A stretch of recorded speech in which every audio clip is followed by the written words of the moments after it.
It's a Thursday morning in the break room. Rochester's Classic Rock, 96.5, WCMF. How's it going, buddy? Pretty good, buddy. What's going on, female buddy? Doing good, buddy. 27 degrees right now, chilly. Oh, yeah. It'll get up into the low 40s today. But the good news. What's the good news? If we can roll through today, we got 50 tomorrow. We got 50 on Sunday. Looking good. Although with the Bills game Sunday, 4:25, they are predicting in Orchard Park that wind and rain could affect the end of the game. All right. And I don't know if that's better for the Bills or better for the Cowboys, but we have time to break that down tomorrow on a Football Friday here in the break room on CMF. Right now, we have to get to what might be the saddest place in the world.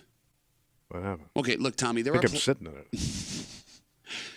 there are those times in your life where you'll walk in a place at a random time, look around and go, my God. Yeah. Oh, my God. And I had that moment last night. Where'd you go? Well, your event is tomorrow night.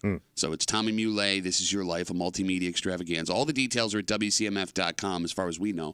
And because we're doing live music, I had to pick up a couple of music things. So I live in Henrietta. I'm running around. I pop into Guitar Center last night, 7 o'clock-ish on a Wednesday. And I have discovered that the saddest place in the world is a Guitar Center at 7 o'clock on a Wednesday. Which is funny because you would never think. I just never think of that as like a sad or lonely place to be. Well, who was in there learning guitar? Well, it's not so much learning guitar, because I'm going to give a pass to someone that's learning guitar. You're adding the skill to your but sometimes repertoire. there's like that age where you kidding me. But go ahead. Well, no. We'll put a pause to this story real quick. What's wrong with an adult learning to play Yeah, I would the think guitar? like that may be the time where you have the time to learn something new. But you ain't got no talent, man. You're wasting your time. You're not doing it to be a rock star. You're just doing it because you've always wanted to play. Everybody who grabs an instrument has delusions of grandeur. No, well, yes, you want to fantasize about being the rock star, but no 40-year-old guy that picks up a guitar thinks he's going on tour. Bro, we found out my sister late in life was learning the guitar. Yeah? This chick was a baker who couldn't bake. You're going to hand her wood? Why can't you pick up a hobby? Oh, you can. You can. I just see people old like my ass. Like if I came in here today and go, yeah, you know what I'm thinking about doing? What? Yeah, piano. I think that would be great. No, oh my God. No, your asses would mock my ass No. so hard. In all seriousness. No, I got a gig booked next week at Dunkin' Donuts on a Saturday afternoon. I'm going to be tinkling the ivories for the holidays. Tinkling or tickling? Yeah, you're already mocking me. I haven't even started yet. Hey, guys, welcome to Dunkin' Donuts. Play Macarena. I would love to learn how to play the piano. I'm jealous of guys that can play the Okay, piano. the one instrument I don't want to learn. Listen, you play the guitar. A little bit, yeah. Yeah, but that's perfect. Like, you could whip out a guitar, you could do it. I can't whip out a piano. No, but when you have the opportunity to show off your skills, you will impress the room. First of all, if you're in somebody's house that has a piano, get out. That's a lot of people. I've been at your house once. No, here's why learning to play the piano as an adult man is the best instrument to learn. Because the ugliest rock stars, that play the piano have the hottest wives. Right. Billy Joel, troll, Christy Brinkley. Elton John, not handsome. His husband, very dashing. Okay. Right? Like, if you can play the piano, it doesn't matter And he had a wife, so he's, you're right. Some people like to drive 2 cars. The point I'm making is piano, when it comes to ugly versus ability to attract hot, is the best instrument to do so. So you're saying it's never too late to start something new? No. Well, to try something. Instrument-wise, yeah, why not? All right. That being said, so I walk into this Guitar Center last night. I got to grab a couple of things to make sure we're solid. And I look around the store. Now, first of all, you got some folks that work there. It's a Wednesday night. They're getting close to closing time. They don't want to be there. Yeah. And I understand that. You know, it's also holiday rush, so they've probably been dealing with dicks all day. Sure. Right? Folks that don't know what they're talking about. I'd like to buy a guitar from my son, Jimmy. He likes green. Oh, it's so expensive. But then you have the hardcore musicians that are inside the Guitar Center. If you've never been inside a Guitar Center before, it's laid out where there's a bunch of amps on the floor, there's a bunch of guitars on the wall, and you can take a guitar off the wall and just plug it into any amp. And that goes for all the instruments, the drums and the bass and all that stuff. Okay. So, first guy I see, looks like he's his mid-20s. He looks like he hasn't showered in days. Okay. So he's a grungy guy. Yeah, but it's not grungy like Kurt Cobain. It's grungy like just take a shower, man. Like, he doesn't look cool grungy. He looks like filthy. Yeah, he played video games for the last 5 days and came in to play the guitar. You get what I'm saying? Yeah. And he's leaned over this like $2,500 beautiful Epiphone high-end guitar. And he's playing it. He sounds pretty good. And I'm looking at this kid, and I'm thinking to myself, there's no way you can afford that guitar. He just came in to touch it. Yeah, he's wearing button-up, like, tear-away basketball pants. Right? Those guys don't buy those guitars. So I look at him. I go into the acoustic room. I got to get some stuff out of there. And there's the guy you just described. Okay. He's in, like, he's 45. He wants to try it out. He's learning how to play the guitar because he's picking it up and he's, like, trying to move his fingers to play, like, a chord that he learned the other day. Michael rode the boat ashore. Hallelujah. I walk back out into the electric section. Kimmy's dad guy is there. All right. He's old school rock and roll man. No, he just learned how to play the guitar, and he's going to learn the entire Nickelback songbook and impress his buddies when they come over for Christmas. Okay. And then it was like a bad movie. It's like my dad's dream. That's what I'm saying. It's a bad movie. Like, every character was there. I turn to my right. There's a dude. He's in dirty denim vest, super tight jeans, all ripped up. He looks like he just walked out of Rancid, and he's talking to a guy about some orange amps over there. Right. I turn around over here. Bass, big fat black guy. He's got a hat on, super smooth with a vest, and he's playing the boom, boom, boom, boom, boom, boom, boom. Oh, I'm sure he can nail it. He's crushing it, right? But every one of these people are hyper-focused on the instruments or equipment that they're looking at on a Wednesday at 7 o'clock. Yes. And anytime any employee comes near them, no, I got it. No. Like, they just came in to play and hang out. Yeah. Which means they had no better place to be on a Wednesday at 7 o'clock than a Guitar Center playing stuff that they can't afford. Well, one is because they can't do it at home because their family wouldn't tolerate it. So two of those guys, you're probably right. Right, Yeah. just get out of the house and do this because nobody wants to hear it. I'm guessing Rancid guy doesn't have a wife, kids, and showed up in a minivan. Yeah, I mean, he's busted. Yeah, well, no, not busted. It just doesn't. Busted like he ain't got no money. That look does not. Right. It's You ain't not buying a conducive to- high-end guitar. Well, no, that was the other guy. That was Tearaway Pants Fortnite. I'm getting the two So you had confused. two busted guys. Well, I don't know if Rancid guy was busted. If you Rancid, you busted. No, Rancid's a band, you idiot. No, but I'm guessing if you look like you're in that band, you're probably busted. Your hair smells. Your hair smells. Yes. It might be sad to do that on Wednesday night, but would it be more sad if you were doing it on like a weekend?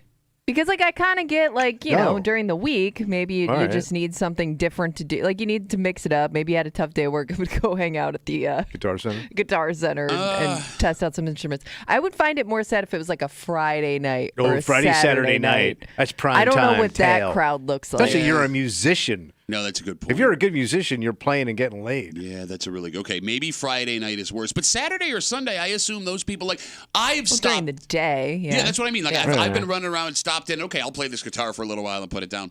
But by far the funniest part. So I gave you all the characters, right? Yeah. So going back to Fortnite Epiphone guy. So I told you, I walk in, he's playing this guitar. It's really expensive. I know he can't afford it. So I'm walking around and I'm walking in and out of different parts of the store, grabbing one I got to grab, right? So I walk by Epiphone guy, and now he's talking to someone, and I can hear an employee, and I can hear the employee go, "Yeah, man, no, we have financing."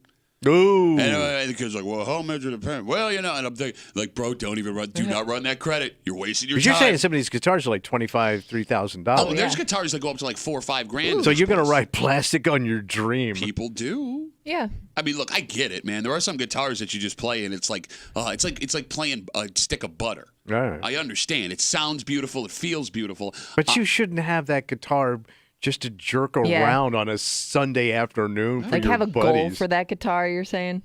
And there's nothing sadder when you see these guys playing guitar. And I've seen this a couple of times when we've done events at the Hog and places called My Dad's Junkie Music used to be a joint. Big Daddy's Junkie Music. You made me think of Mike Muley. But it was called My You play Dad. one piano, you play them all. It was called My Dad's Junkie It was Music. Big Daddy's Junkie Music. No, it was called My Dad's. But anyway, I'm in there doing this event, and this kid comes in, and he can't be more than 12. Okay. And he's with his father, and they're kind of like the scene you described. And this kid picks up this guitar and turns into Crossroads. He is just shredding this thing. And you can watch like guys just slowly putting the guitar back on the rack and leaving because you just got to play by a 12-year-old. It's got like old soul bluesmen from Mississippi Delta. No, it's funny, like, to your point. Yeah. Again, had to go to pick up some stuff for Tommy's event, music stuff, because, we got 7 live songs documenting the life of Tommy Ulay tomorrow night at 3, at 7 p.m. All the details at WCMF.com. Run into Guitar Center. See all of these characters. It's a Wednesday night. It's super sad. To your point, like, it feels like kids that aren't competitive go into music. Well, right? they go in a different direction. You're more creative. Yeah. Right? But you're right. Like, when you're in a music store, it becomes a very competitive scene over who is the better musician at that moment in that music store. Because you'll see guys and gals, you ladies play the guitar ladies too. be picking too. That's right. Like, you can see them slightly turning the amps up as they start to feel more confident with the guitar that they have in their hand, so people can hear a little bit better. I'm going to blow you out, man. Maybe it is a bad assumption to assume that people who play instruments aren't competitive, because like I don't know what it was like in like the band room when we were kids. Like I bet you there was actually like competitions going on, like based on like who got what and who sat where. Yeah. You know what I mean? Like there may have been more competition there than we know, just not being in that world. Maybe growing you're right. up. I don't know, 252 WCMF. If you were a musician more than an athlete as a kid, was it as competitive as, say, making a football or a hockey or basketball team? Oh. Because like when we met like those real, in the old show, these guys would come through. Sure. Right? Yeah. They all were dudes that sat in their rooms and played guitar. They didn't have girlfriends. They were really good students. They didn't like to talk to people, and they just wanted to play the guitar. That's how they got so good. You sat in your bedroom and played this thing for 8 hours a night. Sure. Every effing day. And it makes sense. Right. But like they're not what you think they are. Exactly. But like to that point, that doesn't seem competitive to me. That seemed like someone who... The loner. Yeah. He's a like a brilliant loner. And yeah, they're not practicing. They love doing it. So it's not like, it's natural to them. It's not a chore. Right. Exactly. And like, I'll be honest with you, man. Like, I make fun of these guys that are sitting in there at Guitar Center. I wish I had their talent. Yeah. Like, I can't play guitar like they can. But then again, to your point, when you have a talent like that, sometimes it can be all-consuming, and it alters the way that you talk to other people. Yeah. You know what I mean? Mm-hmm. Like, us having no talent gives us the ability to relate to people better. Open up more. Do we, though? Do we? Kimmy, did you play an instrument growing up? I played the flute in like 4th grade. Okay, you should have picked that one. Well, I don't know what to tell you. I was a 4th grader. I wasn't thinking, what is Tommy Muley going to think about this when I'm older? Did you play an instrument as a kid? Oh, man. But the problem was everybody in my family played an instrument horribly. And the funniest one was my brother, who played the accordion. Okay. And he had a band. He tried to have a rock band in high school with an accordion. So he's trying to do something a little different. Mix it up a little. A lot different because it sucks. All right, hold on. There has to be a rock band that has an accordion. Okay, but that's usually they're European and is part of their culture. Not a kid, not some Sicilian kid from Jersey. No, hold on. Let's think. Like the only thing he was missing was the monkey. Dropkick Murphys. Would they have an accordion? That's an Irish band. Yeah, I get it. No, but like I'm thinking, like, and it was one of those crappy looking. It wasn't like one of those cool squeeze boxes. It was one of those old school ivory inlaid crappy ones. No, if you want it, you want the ivory inlaid. No, you want the I don't know, the little hand ones. You're doing the Italian. You're not doing the cool one. The E Street Band. They have an accordion? Okay, Yes. hold on. You don't have a full-time accordion player. You have someone that plays the accordion in the E Street Band. Yeah. There's a difference. Oh, you're saying like the main thing is the accordion. Not the main thing, but they have someone he was up that, there. Yeah, like there is a man that is strictly the accordion player. Accordion front man. No, it doesn't have to be a front man. Bare Naked Ladies? They don't have a full-time accordion. No, I mean, they do. Yeah. Kevin Hearn. He does not play the accordion full-time. Yeah, That's not his only instrument. Yeah. Like deep thinking dudes, yes, I get it. Like you're eclectic, you have all these cool instruments. Not my brother. Yeah, because like you're right. Like when you go see the E Street Band, or like okay, I'll use Billy Joel as an example again. His band, everyone in that band plays 4 instruments. Yeah, you right? I mean, those are deep musicians. But like you don't have a touring, I solely play the accordion band, right? Yes. Guitar, bass, drummer, accordionist. I mean, that accordion was forced on my brother to play. My other brother played guitar, and then my father played the douchiest instrument you can play, and he sucked at it. Mandolin. I kind of enjoy the mandolin. Yeah. Not when he played it. Please play Far Away. By the way, ton of mandolins hanging on the wall at Guitar Center last night. Yeah, there's a reason why they're all hanging there. Nobody wants a Who wants a mandolin? Maybe the mandolin's more popular than we thought. It's prominent in Italian music. It's prominent in Irish music. But even Italians probably laugh at that stuff. I don't know, man. Like you'd have to be like a gondola, a romantic couple, candles. I would be jealous of someone that knew how to play the mandolin. I wish I could play the mandolin. That'd be cool. It sucks, bro. It doesn't even sound good. That's like another one that would be easy to surprise people with, too. Yeah, but it's like an Italian banjo. No, but if you're good at it, it sounds nice. No, but it goes even further. Like you would have to, it's BYOM. There's no place where you're going to walk in and there's a mandolin sitting on somebody's stand. And nobody's going to go at a party and go, oh, you just broke out the mandolin. Let's crowd around and listen. All you could play is Mandolin Rain. That's the only thing people would know. That's the only song I know. And you could only play the beginning part of it. I feel like everyone with Italian grandparents over a certain age, they always had some type of like little guitar in their house. Yeah. Wait, does every Italian have a mandolin? My grandparents did, now that I'm thinking about it. I think they came over with them. They use them for oars. Roll it in. That's why it took them so long. Get a real guitar and move faster. All right, so I guess the moral of the story is do what you love. Yes. But if you're conscious about it, just be aware that a Wednesday at 7 o'clock inside a music store is the most depressing place on the planet. It's a bad look. We have a Dynamite Mandolin Rain kind of break for you this morning here on CMF. It's Thursday. You know what that means? Are we going to bitch it out? That's right. We got a Bitch Voice Theater coming at you just after 7 o'clock. Also just after 7, we might have a fight going on. Yeah. Well, over the weekend, a town did one of their famous Christmas lights events, and it was very beautiful and fun, and there's a parade, and everyone loves it. Nice. But the way that this story gets read kind of implies that Webster is the best at this. Oh.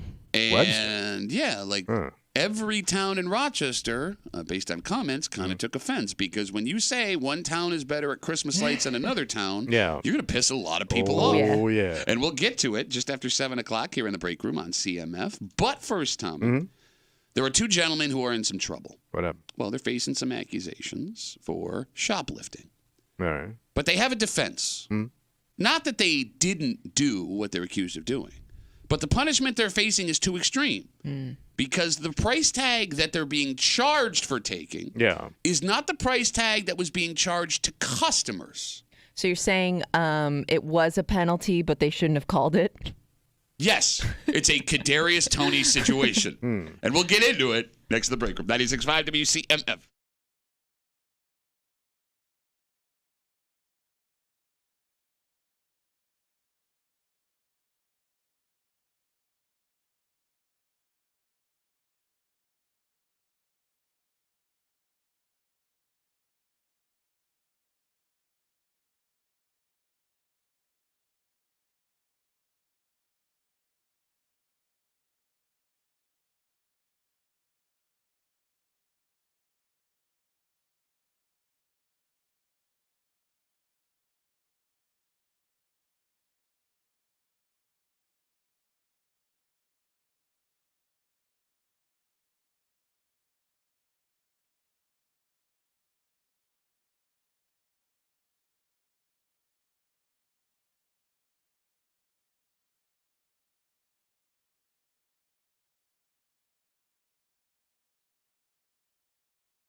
I'm going to tell you a story that went national yesterday. Okay. And everybody laughed at the excuse these guys tried to make, the argument they made as to why they should face less punishment. But here's the thing, man. Yeah. If you break it down, even based on the laws that we have, they have a point. All right, I'll listen. You're hanging out in the break room, Rochester's Classic Rock 96.5, WCMF, just after 6:45. The death of a pet is devastating. But for the kids, it's hard. Look, you lose your dog, your companion, for 10, 15 years. Yeah, it's tough. People are now taking bereavement days for pets, which is why this new thing that's being offered in our area, Western New York, is so strange. Right. If I have to put my dog down or my cat down, do you want to do it in a place you spend every single day? Oh. We'll get into it just after 6:45 here in the break room on CMF. So this story made national news yesterday, and it happened out in Colorado. There were two men a couple of weeks ago that were arrested for shoplifting from Kohl's. Okay. And it was a standard shoplifting story. They grab stuff, they try to run out, they get arrested, and now they are in court. And most of the time with these shoplifting stories, they'll plead guilty, they'll take their punishment, and things move on. Yeah. But these two gentlemen were not. What happened? Well, they had an argument about the punishment they were facing. The items that they stole were on sale. Oh. Yet, they were being charged as if the items were full price that they stole. And here's the caveat. In the state of Colorado, where this happened, any crime where you have stolen or taken $2,000 in cash or worth of cash is a felony. Anything under is not. And we have a similar rule in New York. For example, anything under $1,000 is petty larceny. Right. So if you take a $900 item, the punishment will be far less than if you take an $1,100 item. These gentlemen argued that the value of the items were not over $2,000. And this is the prosecutor walking through what happened in court. The defense argued and tried to convince a jury that these two defendants should not be convicted of felony theft, but rather a misdemeanor charge. We argued that it didn't really matter if the items were on sale or were discounted. Those discounts and sales prices should apply to paying customers only, not thieves. I do love when DA's like, not thieves! Vote for me! So on one hand, they stole retail over $2,000 worth of items. Okay. But on the other hand, they stole items by cost that were under $2,000, and they don't think they should be charged with a felony. Tommy, do they have a point? Well, I mean, maybe the only reason they came in to steal them because they saw that it was on sale and put it on the radar. Which should make their point. Like, the only reason I got here is because I saw, wow, you're having great deals here. You're an economical shoplifter. Right, yeah. You know, I read the papers. You know, I follow the trends. The phone number is 252-WCMF, 252-9263. Kimmy, do these men have a point? I'm going to say no. Why? Because I think you would go based on the actual value of the item, not so much what the store values the item The at. retail value is? Yes. Okay. I don't know. Like if you add it all up based on like the price tag, not the sale price. Okay. These guys 1,000% have a point. 1,000%. Now, I will tell you, the story is done. This court case is finished. They were convicted of a felony. The argument that they made did not work. Okay. Yeah. And it's crap. And here's why. What? Now, obviously, don't steal, right? Take the punishment for stealing. But here's the thing. If you are charging these men on how much the company is losing, the store is making less than the $2,000. How is that argument wrong? Because I guess my question then would be, let's say I did steal something and it was now on sale, but it wasn't on sale at the time. Well, that's a different argument.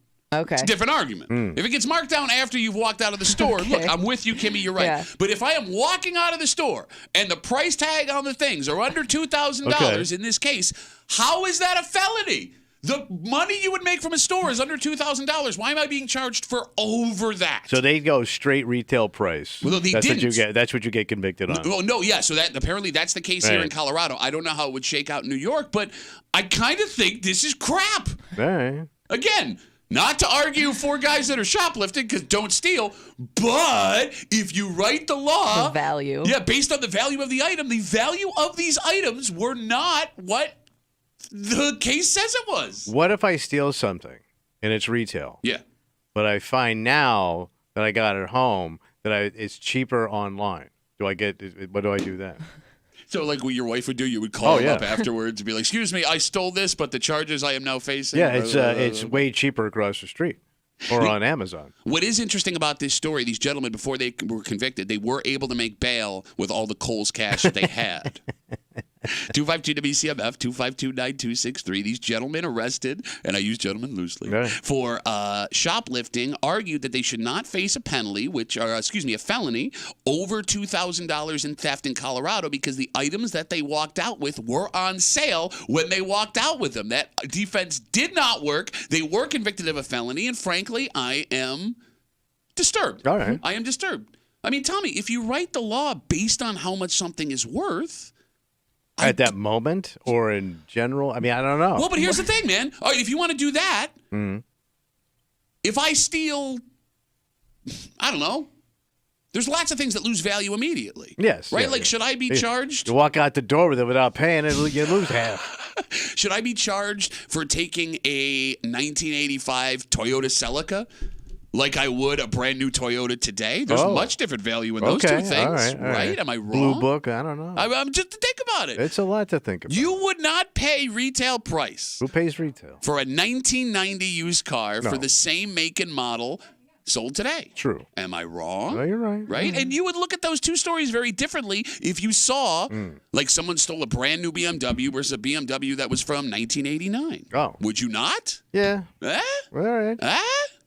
You know, it also makes you wonder if folks that are shoplifting are looking at the prices to try and keep themselves under a specific charge. Do you think people are that buttoned up?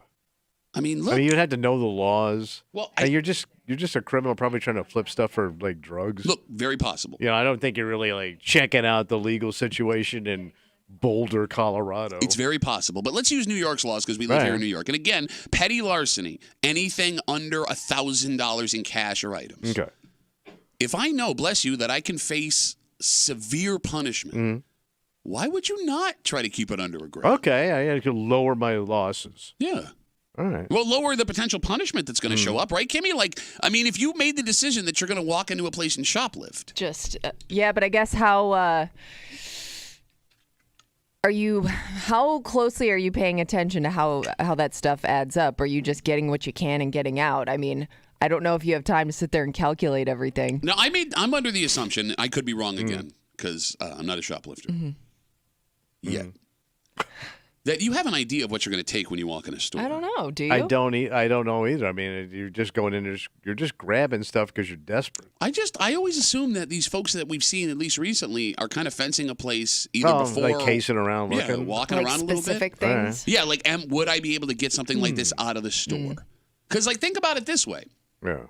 If you were to take, and I don't know if this is true, maybe it's if I were in one day to steal $800 worth of stuff from 3 separate stores, that would all be 3 separate petty larceny charges, right? That would make sense. I guess, or do they lump them all in one? I don't know, but it's 3 different separate stores would have different charges, or no, like they would all be separate. Yeah, I mean, it's charges. 3 different shoplifting incidents. So those would be 3 separate? I don't know.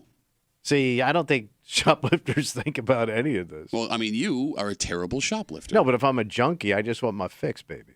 I'm chasing the dragon over here. I'm not, thinking of how retail works. Baby.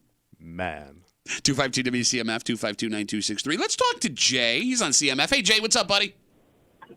Hey, how you doing? Good, brother. So our difference is between cost and value. The value of the items don't change, where the cost will change, depending on your store or your area that you're getting them from. But the value doesn't change.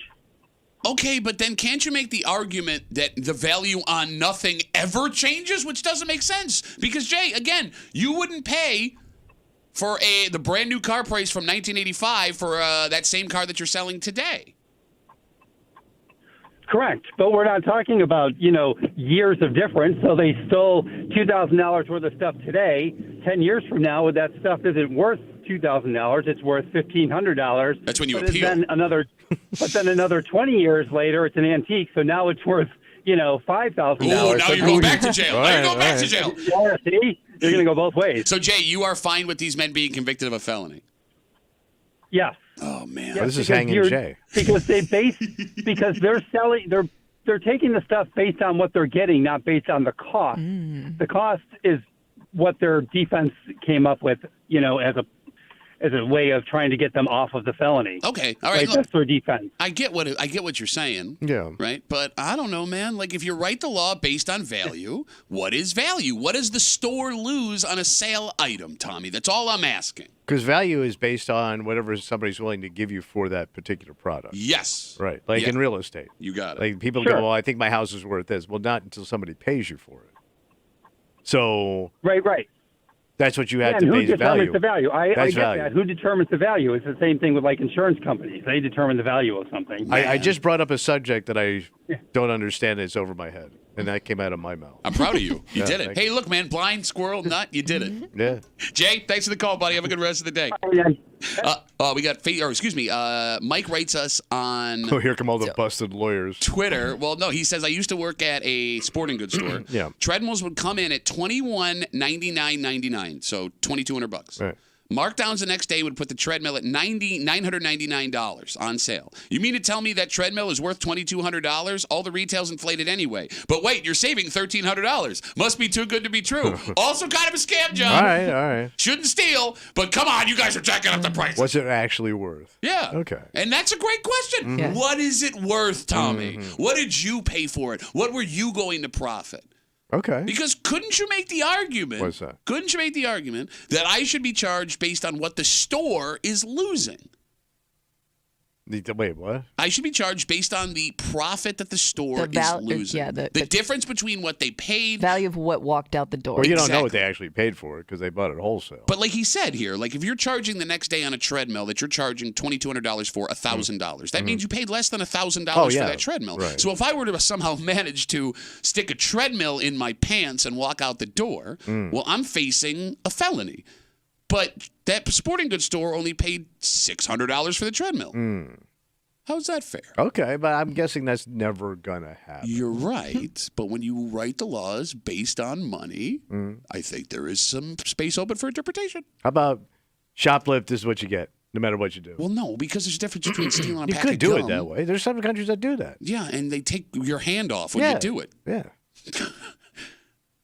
What? Then we're done. Yeah. No, I don't want a 14-year-old kid charged the same. Not a 14. I take it off a little kid hand. Old grown ass, old gnarly ass hand. We got a basket of old man hands. Throw them in a river. Let the sharks eat them. Really? The sharks in the Genesee River? No, the sharks in the countries where they do that. 252 WCMF. Salt water. We'll take one more call. Rammer, what's going on, buddy? Hey, good morning. So my daughter works in retail, and you know, Jay brings up a valid point. I mean, look at Tommy, for example. To his wife, he's valuable, but to everybody else, I mean, what the hell did I do? What's he worth? What did you do? Look at that outfit you're wearing. What are those colors today? I don't get it. Standard color. But the reality is, if you wanted to actually, you know, you can't just go by what it costs the store to acquire the product. You have to look at the man hours involved. My daughter has to file reports when people walk in and fill up their bags and walk out with stuff. I mean, there are all kinds of associated costs with the value of the product. We didn't think of associated costs, Tommy. You got to do association plus cost equals boring ass call. But there's also, you know, valuable things like how many people are leaving the retail industry because of this, and what's the cost of replacing the labor. I mean, we could go crazy on valuation. One treadmill, it sounds well, you like. could go crazy. So my daughter the other day, for example, has a girl walk in the store. This is a big problem in Rochester, and you don't hear about it a lot. Walked out of the store with 3 bags worth of merchandise valued over at $6,000.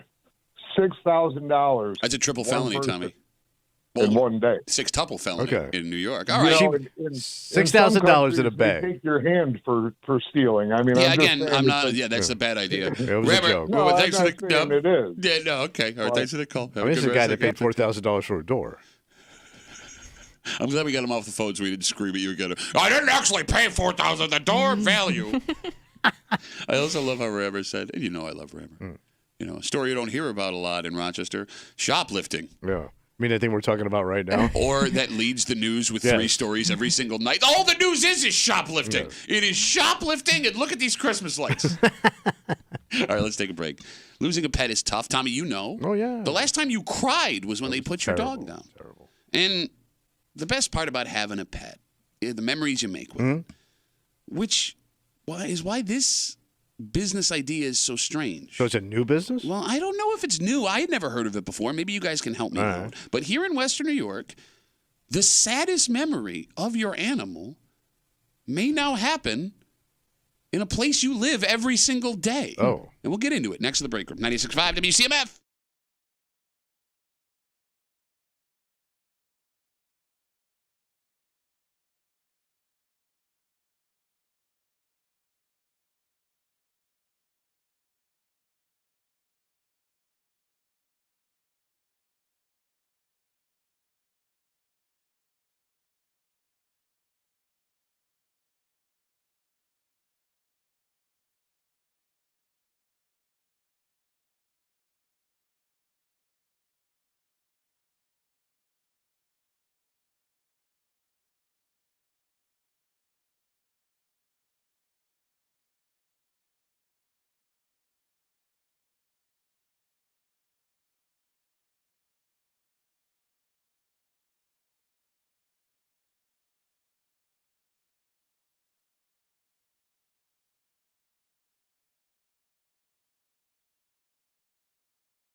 If you've owned a pet, you've gone through having to say goodbye. It's hard. It can wreck you. But most of the time, we think about how it makes us and our spouses and our kids feel. Okay. There's a business in Western New York that is asking, how can you make it better for the animal that is living its last moments? And their solution seems a little divisive to me. Because you get why this would be better for the pet as they close their eyes for the last time. But you'd also have to witness one of the worst moments of your life in the comfort of your living room. But why would you want to participate in it? You're hanging out in the break room, Rochester's Classic Rock 96.5 WCMF. Why would you want to participate in this? Could be asked about a lot of things. Oh, yeah. For example, tomorrow night, we honor Rochester icon Tommy Muley. 7 p.m., Three Heads Brewing, 30 years of Tommy Muley on WCMF. It's called Tommy Muley, This Is Your Life, a multimedia extravaganza. Kimmy and I walking through Tommy's life from birth to the amazing man that you know today. 7 original songs celebrating Tommy. My brother is coming in today so we can lay those tracks down, and they will be available after the show for you to download and put on your workout mix. Yeah. On top of that, Workout mix. never before seen photos. By the way, we got more yesterday from some ghosts of WCMF past. Oh, I'm sure. They will be up on a projected screen all while we are walking through Tommy's Storybook Life live on stage. It's tomorrow night, 7 p.m., Three Heads Brewing, Atlantic Avenue. No ticket needed. And you'll know why as they put me to sleep. Right in the living room. Yes.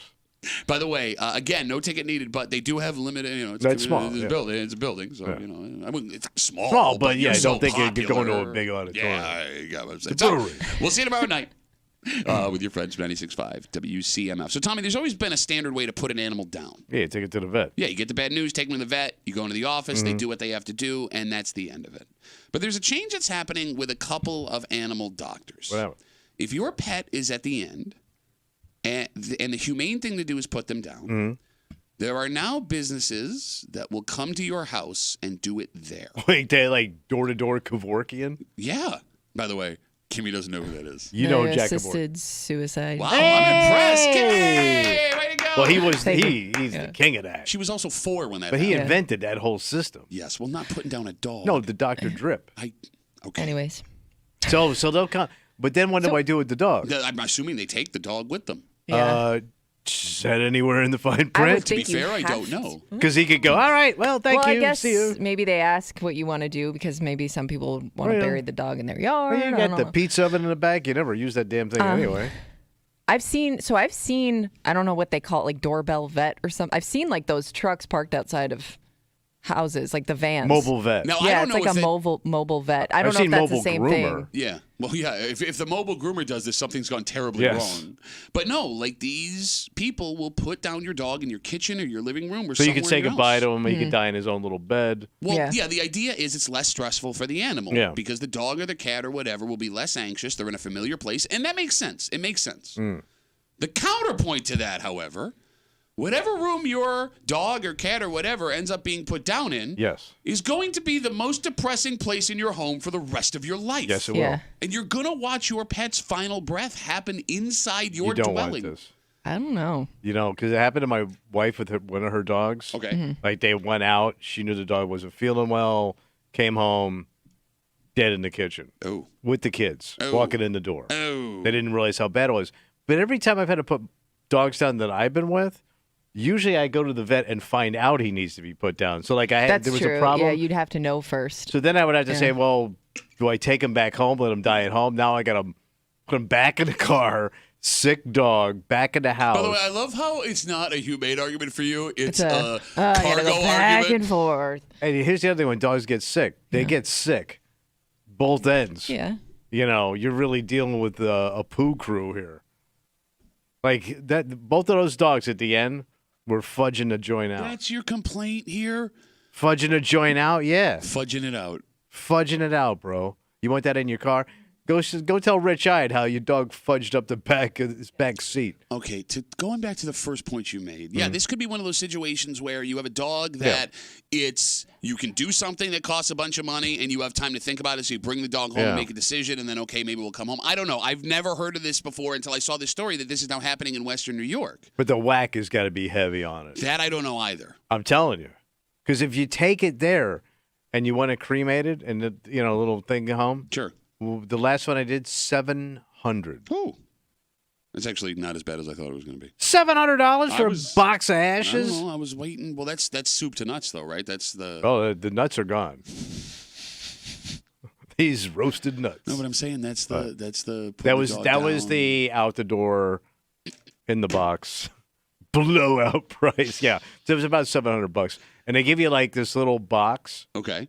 And then a paw print of your dog. Oh, that's cute. But it's edited. It's kind of creepy. They give you that paw.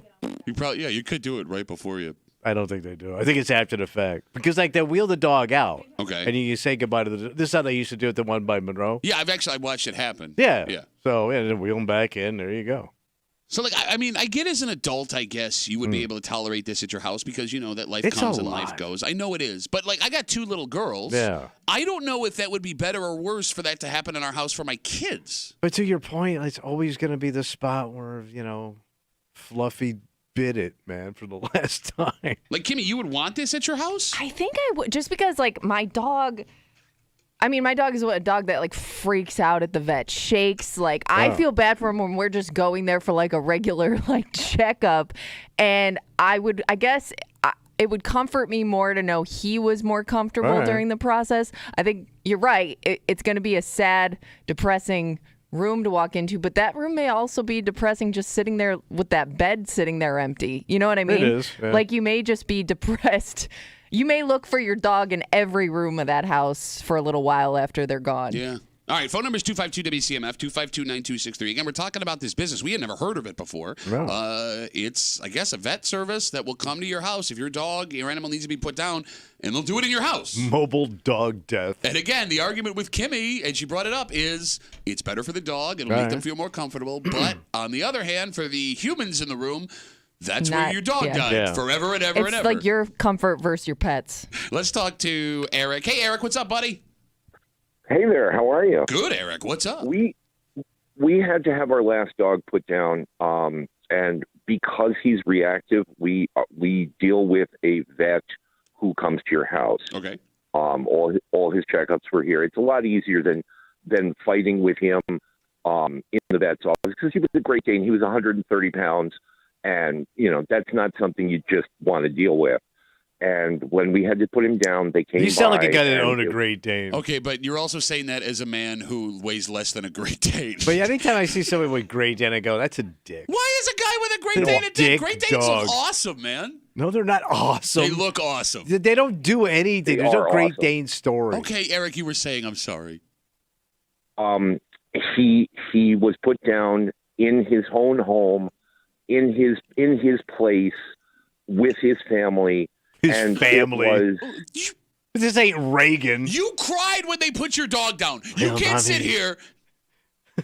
You were saying, I'm sorry? I heard they did Nixon the same way. No, I love how, I'm sorry, Eric. Okay, let me eat him up for a second. Okay. Hold on one second. You sit here and you try and play tough guy. You cried when they put down Scotch. I bought a correct dog. On your keychain, what resides still as we speak? It's his little name tag. You keep his name tag. That dog died 10 years ago. But he was the right dog. Shut up. So, Eric, you're saying that it was better for you and your family to do it at the house. Absolutely. The one thing we didn't consider, sadly, is the removal. The vet arranged for the crematorium to come and pick him up. We didn't realize, because we were used to having a very large dog, that they needed a gurney. Oh. That was a little weird. Oh. Did they put a blanket over him? Yeah, but like half the neighborhood was out watching. Oh no, you're right. Yeah. And, oh no. Yeah. Did they think it was one of you guys, or did you tell them what was going on? Yeah, they were clapping. Well, our old neighbor actually asked if it was the dog ambulance and when he's going to be back. That was not good. Oh no. But all right, well, so Eric, you're pro at home doing this.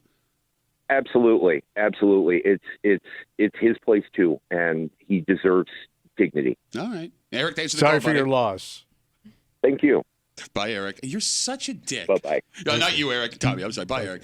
What did I do? No, like, oh, yeah, I'm tough now. I'm tough. Yeah, I know. Oh, no, I know. Scott's died. Oh, no, I cried. Oh, look at me. I'm out of his Tommy, and I had no other friends in the whole world, and my only friend died, and I still have his name tag on my keychain because I'm a Scotch-ass, loving-ass, bitch-ass, little bitch-ass That's 7 o'clock yet. bitch. It's never too early.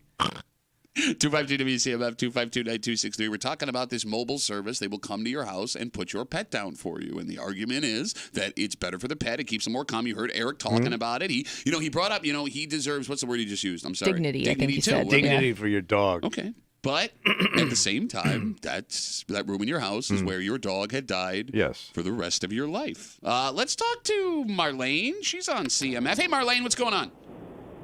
Hey, I was going to let you know that pet euthanasia at home has been going on for a very long time. Yeah, farmers called it a shovel. I have never heard of a doorbell service that comes and does it, because that just makes it worse. Because you're saying goodbye to your pet, and your pet is sick and scared anyway, and the last thing you want is a stranger there doing it. And you wait, hold on. Let me stop you. But you're saying a stranger would do it at your vet. No, Marlene, are you saying you would do it yourself, by yourself, alone in the house? What gave you that idea? No, well, we're confused. Maybe, I'm sorry. Let me start again. Okay. If you have a good relationship with your vet, and your vet has seen your dogs for a long time, your dog knows your vet. Gotcha. I see what you're saying. And doesn't freak out. Okay. Your vet will come to the house. All right, good. What's that going to cost me? I was waiting to hear a shotgun click in the background as you're having this conversation. He's my dog, Ma. I'll do it. I know somebody that does that. And I got into more, God, Marlene. Oh, yeah, I got into more fights with this guy. Okay. Thank you for the call, anyway, Marlene. Wait. Yeah. What did I say that made you think that I was going to do it myself at home? Well, no, you said that. Well, you said you didn't want a stranger to come do it, so we weren't sure what the alternative was. You sound like somebody that would do that, just based on your voice. Hey, I have a cold. Excuse me. A murderous cold. Marlene. Oh, my God. It's a killer. Marlene, all right, thanks for the call. Okay, no, I'm going to let you go now, Marlene. Thank you for the call. Bye, Marlene. She sounds like one of those bras that all the Christmas cookies she makes have like a half a bottle of bourbon in them.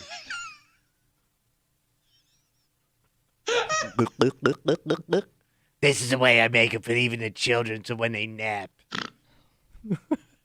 Let's take a break. It's Thursday. You know what that means? Oh, we already started bitching. Oh, I started because you were being a bitch-ass bitch. Whoa. You killed one dog, you killed them all. Bitch Voice Theater coming at you. And the way that this is being described in this story makes it sound like this town is a number one. Oh. And based on comments on this story in the DNC on social media, folks were very offended by it. Because when you describe any town as like really good at something, folks are going to stand up and be like, wait a minute. But when it comes to Christmas stuff specifically, we'll get into it next to the break room on 96.5 WCMF.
It seems everything in Rochester becomes a competition town by town. Oh, yeah. Because a very simple story over the weekend involving holiday cheer has caused a massive argument around the area, and it's going to cause a massive argument in the break room. Because there are some towns that do lights and holiday cheer better than others. Yeah. However, in some of those places in the greater Rochester area, there is a major thing people are doing to cheat, which should totally disqualify them. So they're cheating. They are cheating. How do you cheat? You're hanging out in the break room, Rochester's Classic Rock 96.5, WCMF. We'll get to that in just a second. Yeah. But it is Thursday. When you want to hurt someone in this room, you can't call them short or stupid. No.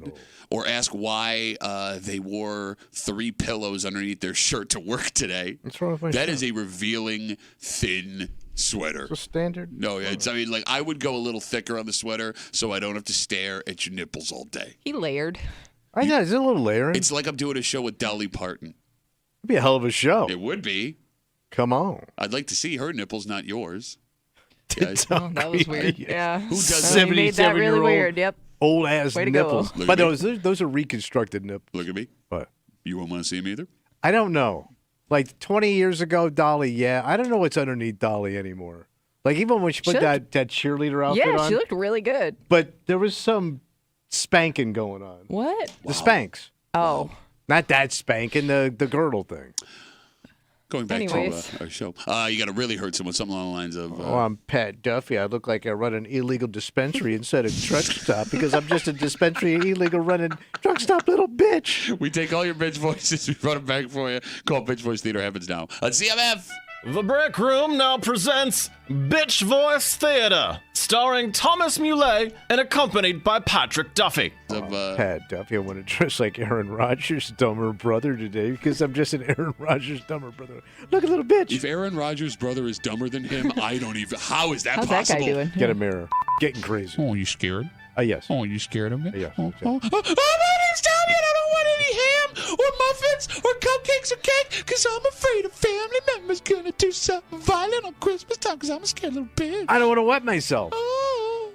Oh, I'm Pat Duffy. I look like a 1930s chimney sweep this morning. Sweep out your chimney, Governor. I'm just a chimney sweeping there, bitch. I'm Pat Duffy. I want to put on my high-end glasses so my face doesn't look like a 3-year-old-day crime scene because I'm trying to look like a scrutty, handsome little bitch. These are $3 blue light blocking sunglasses. My names don't have a name. Hi, yes, I was reading a couple articles that came up yesterday on social media. I read. My name's Tommy, and I love my air mattress so much, and I get scared when you start stabbing my mattress. And I'm going to call 911 because you're doing grand air mattress sign because I'm scared of a guy with a knife stabbing air mattress, little bitch. Yes. You look like one of those people that gets paid to take care of their busted grandparent. I knew when I turned 80, I was going to have to hire my loose grandson to wipe my ass because I'm a granny ass wiping little bitch. Wipe my ass, bitch. He works 4 hours a day, and it's too hard for him to get his voice high at this point. I'm not doing it. Old man wave. And that concludes another rendition of Bitch Voice Theater. So, Tommy, last weekend, Webster hosted their annual big-time holiday tradition. It's the Festival of Lights. Here it's a festival. It is, actually. And you lived in Webster, so you're familiar with this. Yeah. If you are not familiar, it's a parade put on by the Volunteer Fire Department.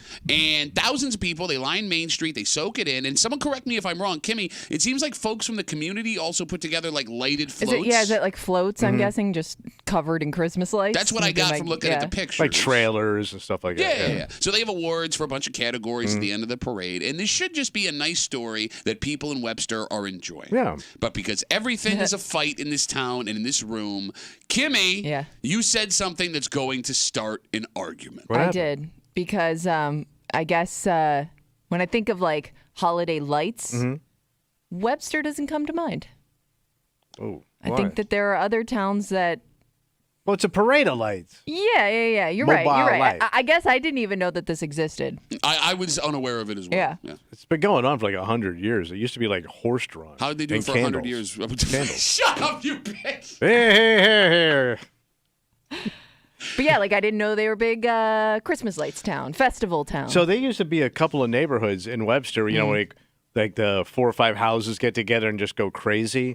But there's a couple of spots in Webster that has that. So Kimmy's not the only one that had this take, by the way. Like, as soon as this article hit from the DNC and it ends up on social media, people just decide, and there was nothing in the article. Webster sucks. Not that they suck. Well, no, people were arguing Webster sucks. People were arguing, because you kind of said Webster sucks. I didn't say they sucked. I just suck. said I was unaware. I think that there are other towns that have more of a reputation for that than Webster. Webster does have some things that people wouldn't think unless you've been there. Like, they have these pockets of stuff you just wouldn't, like, there's like a whole neighborhood of like super ass rich people that have helicopter pads and bluffs. And like I would never know that. Right, with like pools with like dolphins spitting in them. I mean, it's like amazing.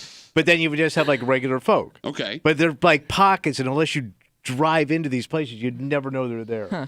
So now that this argument is started online, and Kimmy wants to bring it into the air here, onto the air, the phone number is 252-WCMF. When you think the best holiday lights in Rochester, what town do you think of? Well, you're talking like, I would say a town, it's hard, a rich town maybe? I don't know. Okay, so but Pittsford doesn't do it. Pittsford, it's not that town. No, but where is it? I'm asking, you live in Pittsford. I don't see it. So why don't people? I mean, they light up the town, like the town. Let's talk neighborhoods. Yeah. Let's talk neighborhoods. Yeah. So you're saying the town will light things up, but neighborhoods will Okay, not. so there's a place where there's some really gorgeous homes that are lit up like unbelievably, but unless you know where it is, you'll never see them. So they're in, so who cares? Right? I mean, what's the sense of having all this stuff? She's a super rich lady, but I can't see it. Like, my wife found it. Oh, yeah, because you go on the car trips to go look at the lights. With the dog.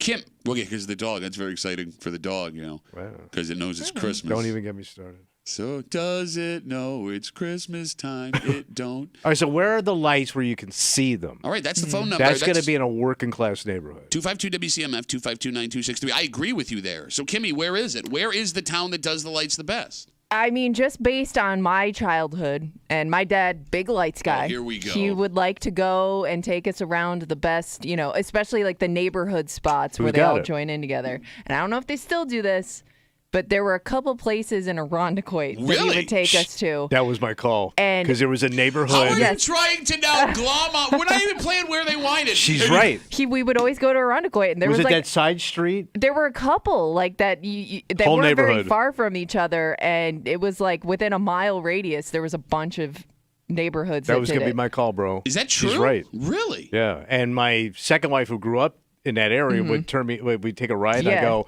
where do they get all this goddamn money from? I love how you say turn me on like it's Hendrix. Hey, man, you heard this yet? Well, you know what I'm saying. Wow, wow, wow, wow. Light up Santa. I was just trying to find some light in that marriage. All right, so Irondequoit's the leader of the clubhouse right now. As far as my money. I've never heard of that before. I would say any place where you had that kind of skill and electrical knowledge, and I'm going to say it's going to be on the west side. Oh, that's a good call. So you're saying that people that work with their hands are better at putting these up and hooking it all together? You and I try to do that, we're blowing up the neighborhood. We're killing ourselves. Yeah, we're going Chernobyl in our yard. So what's funny is a lot of people were making the arguments, as you said, Tommy, for the higher-end towns. Fairport showed up for some reason. I'm not familiar with them. But here's the thing. All of the people in the high-end town should be disqualified because a lot of them pay services to hang the lights on their homes. There are companies that will come in and do that. They decorate your entire... And by the way, they also store your light. They don't even have to store them. They take them down and they take them away. If you ain't out designing yourself your light display and putting them on the house and the trees and the bushes, that's cheating, and you ain't crap, and you don't get credit for the lights in your yard. But you will. But it looks good, though. Okay, so what? I mean, it looks pro. I mean, it does. I mean, you're right. You're not doing it yourself, but people still are going to come see it. I will say this: like the woman we go and see, this woman's got to be like I don't know how rich. She's got a full, actual, like carriage from like the old days. Okay. That's lit up with like Santa in it, but I go, it's like an antique effing carriage. Did she put it up herself? You think her old bony ass is doing that? So no. it don't count then. It's still, It to don't Kimmy's count. point. But yeah, but you still like to look at it. It's like going to Disney and going, they probably pay people to put this up. No, it's amazing. No, I'll tell you what it is. It's like the three of us getting Super Bowl rings because the Bills won something. Yeah, you wouldn't take that? No, well, I would, but we're not going to get it. And if I walked around going, look at my Super Bowl ring. But you know what it is, man. Like? All you care about is the show. If it's beautiful, you're going to look. Okay. I mean, you're right. Whether it's cheating or not, it still looks good, and you're still going to get the credit. Horse crap, no, doesn't count. I mean, some of this stuff, it isn't like even the people that put it up their own stuff, a lot of this stuff they bought and just put in the ground, like inflatables and the Snoopies. It isn't like you sat there and wove those lights into some tree and made it yourself. I understand, but you just plopped a stick in and ran it to the house. No, I got it. But if you're putting, 5,000 lights on your house and you're up there on your ladder for impressive. 2 whole days, no, it's not impressive. That's legitimate work. But I will say this: if you had two houses, guy that did it himself that knows what he's doing, okay, and then the pro guys, there's a big difference between amateur hour and home cooking and looking at guy with bank. And by the way, you're right, it's lazy as hell, but the guy with bank, it looks buttoned up. By the way, no, I disagree. I don't think the buttoned up lights look better. I think the homemade lights look better. Okay, first of all, you've probably never seen professional lights. I've seen professional lights, no, man. Haven't. Shut up. Yeah, but how about the Where lights? did you see it? Where did you see it? We've driven through Pittsford and Fairport and stuff like that. Where would you go? Where town? What street? It was your mom's skanky ass. Yeah, man, say there'd been no Oak Hill light. Oak Hill light? Oh, Oak Hill, they do it up. Oh, shut up. Like, you even belong in that neighborhood. You don't even own a house. So I wonder, because the neighborhoods that do go big, the one I'm thinking of in Arundecoit, do they have? I mean, it looks pretty professional. Yeah. But I don't know if it's just a couple of people in the neighborhood that are really, really good at it, or if they have somebody come in and decorate the whole place. I think they're working guys that know how to do electrical and stuff like that. Like they have that skill probably for life. Like I was saying, Pat and I don't know no electric. We don't know no electric. That's true. 252 WCMF, the story in the DNC from last weekend about the parade of lights in Webster kicks off a massive argument online about which town has the best Christmas lights, which was not the point of the story at all. Kimmy then fans the flames by starting an argument here in the room. 252 WCMF. Let's talk to Sean. Hey, Sean, what's going on, buddy? Hey, so this is a middle-class metal thing, man. This is something that dudes amp up all year if you really care about the Christmas thing. And it's a middle-class man, bust your butt Monday through Friday, get up before the sun, get home late. When it comes Christmas, you want your neighborhood to go, whoa, at your house. So, you're looking for these middle-class neighborhoods. I like Gates. You get me over near Lyle Stuff's and all Lakeman. stolen. There's a couple neighborhoods in there that they even give you can buy hot cocoa drive-through through the neighborhood while you're looking at the lights. You can buy hot cocoa that's hot. Yeah, it's even hot. So that's my take. I mean, Sean, do you do the lights thing, Sean? Oh, yeah. I do my whole fence. I got an acre of land. We got a fence around the backyard, and I take the colored lights and just wing them around the fence, and it looks amazing. So. Here's the thing. If I go to a light show in Gates, I just know at some point I'm going to see a dirty word. I'm going to see the C word. You're not going to see the C word. You might get an MF. You ain't going to get a blinking C. I might have blinking C. Then don't drive by your mom's house. Sean, thanks for the call, buddy. Have a good rest of the day. No, I think he's right about Gates. I remember a ton of that when I was a kid, but I haven't driven through Gates in Christmas time in a while. All right. Henrietta is really, really big time. Well, the neighborhoods in there? Yeah, so there are 3 or 4 neighborhoods that do the whole neighborhood combined light show. Probably looks great. Man. We're getting a lot of votes for out in the sticks. Okay. So Jason writes us on Twitter. He says Buckskin Lane in Farmington because, of course, that's a country road, Buckskin Lane. He says the lights play the music on the radio. So so you can. I don't know how they do this. So you time it, the blanket to the music. No, they have their own radio station. Stop doing that with your hand. I'm getting the wrong idea. What? Oh, I thought you were doing this. No, I drive through the neighborhood and touch myself. What is wrong with you? I don't know what you're doing with your hand. I was doing the Tommy DeVito. Oh, all right. I didn't know you were going all cutlet on my head. All right. By the way, we're also creating more anger. What? Thanks, Kimmy. Joe writes us, hell no. It's those rich-ass bitches that have everything done by a company. Lawn, pool, Christmas decoration, everything, my bro. That comes in from Joe. All right. 252 WCMF. Let's talk to Mac. Hey, Mac. How you been, buddy? How you been? Good, man. Miss you guys. Miss you. I had to work an off shift, and I just I wasn't able to listen and get back to it. So, but we're back in circulation. So. All right. But Mrs. Mack had a Christmas party at one of her boss's house, way out in the hills of Victor. It was like, dude, it was like a Christmas village. People but that's big money. If you get into like to the Victor Alps, it was insane. The Victor Alps. But you know what though? Bro, that's big bank. But here's the funny thing about it, though. You say that, all these people that pay for their lights to be put up and all that. Yeah. And they don't count. You got to remember, though, Robert Kraft still has a Super Bowl ring, but he didn't play. He financed the team. Okay, yeah, he works hard. Okay, but he don't work hard. Made his money. Okay, all right. So I mean, some of them. I get what you're saying. You want the person that puts it up to put the effort in. They get the credit. I would give them a little extra credit, but they still get the credit for having the house and making it look nice. All right, Mac buying into the 1%er. 1%er Mac. He's back, baby. Mac, great to talk to you, man. Guys. Love you too, man. Take care. There goes Mac. By the way, getting a ton of submissions for Victor. I have not experienced it's big Victor. money out there, man. They got those like estates that have like stables and tennis courts. Doesn't even count. It's the Barry Bonds of Christmas lights. I will say this: those houses, even though the guys do it themselves, and you say they look amazing, God bless them, they do look amazing at night. But oh God, are they ugly during the day? Like when you see just the way the lights are when strung you and see everything. it during the day, it looks like a holy mess. Do WCMF. Listen, I want to talk to everybody. I'm really sorry. We only got time for one more call. And we have been having this discussion about the folks that are paying for someone else to do it. Yeah. Bob is one of those guys that makes money doing it. He's on CMF. Hey, Bob, what's up, buddy? Hi, how's it going, guys? Good. Our company does that holiday lighting for customers all around the county. So you encourage cheating, Bob, is what you're telling us. Yes, that's cheat because it makes us money. It's got to be a fortune, Bob. What's that? How much? Like anywhere from $1,800 up to $4,200, $4,500. $4,500 but that's got to be like a mansion. Yeah, we got a house this morning out in Lake Road. It's an insane house with peaks, and we do it all by ladders. We don't use lifts. We get up on the roofs. We do it all that way. Could you imagine 5G? We have mats that we literally can set on the roof. We step on those and we go up. Well, yeah, I don't want your footprints on my roof.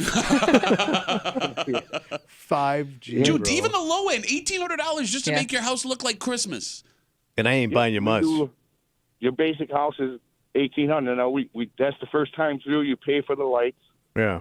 And then we store them for you. Then we come back next year and we put them up for less money. I do like the fact that they store them. Because that storage is a pain in the ass. Imagine trying to store all that stuff. Okay, yeah, but you're still cheating. Bob's still helping you cheat. Yeah. Bob is injecting the steroids into your arm for you to go hit home runs, man.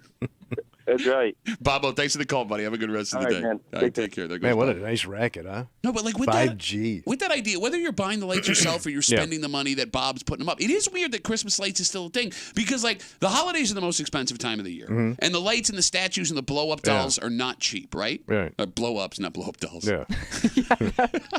Don't make that mistake. She's always surprised Santa's here. It's a massive expense added to a season of massive expenses, right? And it's a measuring contest. No, but even further, Tommy, buying a home costs more than it ever has. Right. Right? You would think that people that just purchased homes in the last 5 years That's like the last of their worries. Right? Yeah. Logic says all of this should be coming to an end. But it feels like more homes are doing it than ever. But it's got to be your generation has to stop it. I'm not doing it. No, but your whole generation's got to get to it. Or your daughter's generation. Okay. Maybe when everybody can't afford a house anymore, they'll stop. Because nobody's decorating a rental. There won't be anybody in the house. Cool. Yeah, so it'll be done. So 2 weeks from now, though. Okay. All right, let's take a break. This story, the way that it ended, oh my God. I was shocked when I turned on my phone. I go, nuts. Wow. I thought my wife was lying when she told this to me. But look, this kid is alive, and it's a wonderful story. And that's all that matters here, really. Yeah. But there is now an argument that this kid did something wrong. And I guess I understand where people are coming from. Not wrong as in an illegal sense, but from everything that happened here. Yeah. And, I mean, when you stand back and look at it, I don't know how you can make that argument because he's an adult who decided he wanted to do something. And you can't stop people from doing what they want to do. We'll get into it next to the break room on 96.5 WCMF.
No one expected this headline yesterday. Yes. It seemed this kid was gone and we were never going to see him alive again. Not going to be good, right? So the news we got yesterday afternoon was amazing. Mm-hmm. And it begs the question, with some folks who don't know the kid upset, Mm-hmm. can you even make the argument that he did something inappropriate? No. Yeah. All right, we're done. You're hanging out at the break room, Rochester's Classic Rock, 96.5. WCMF, we are gearing up for tomorrow night, baby. Oh, boy. Come help us honor a Rochester icon. Three Heads Brewing, 7 p.m. tomorrow night. We celebrate 30 years of Tommy Muley on WCMF. 4 people you wish would disappear. It's Tommy, This Is Your Life, a multimedia extravaganza. Kimmy and I are walking through Tommy's life from birth to the amazing man you know today with original music, 7 songs celebrating the little man that we love. Those songs, we're going to lay them down in the studio today, so they will be available for download after you hear them Friday night. Okay. All right, so you can play that during all your Christmas parties. Just make sure there's no kids in the room.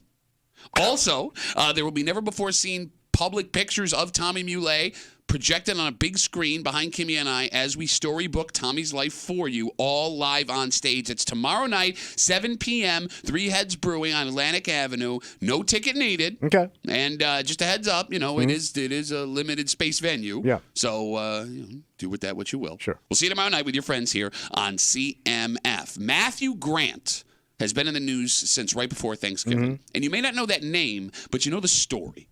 He's the 22-year-old RIT wrestler who went missing last month. On Monday, November 20th, he left his off-campus home. He didn't tell anyone his plans. He just disappeared. Left his phone there. Yeah. Phone and wallet. So he's off the grid. You got it. And look, if you've ever had a family member that was dealing with suicidal thoughts, that's not a great sign. Right. It's not good. So authorities, along with his friends and family, started looking for him. It was believed that he might be up in the Adirondacks, but there was no sign of him when they went looking.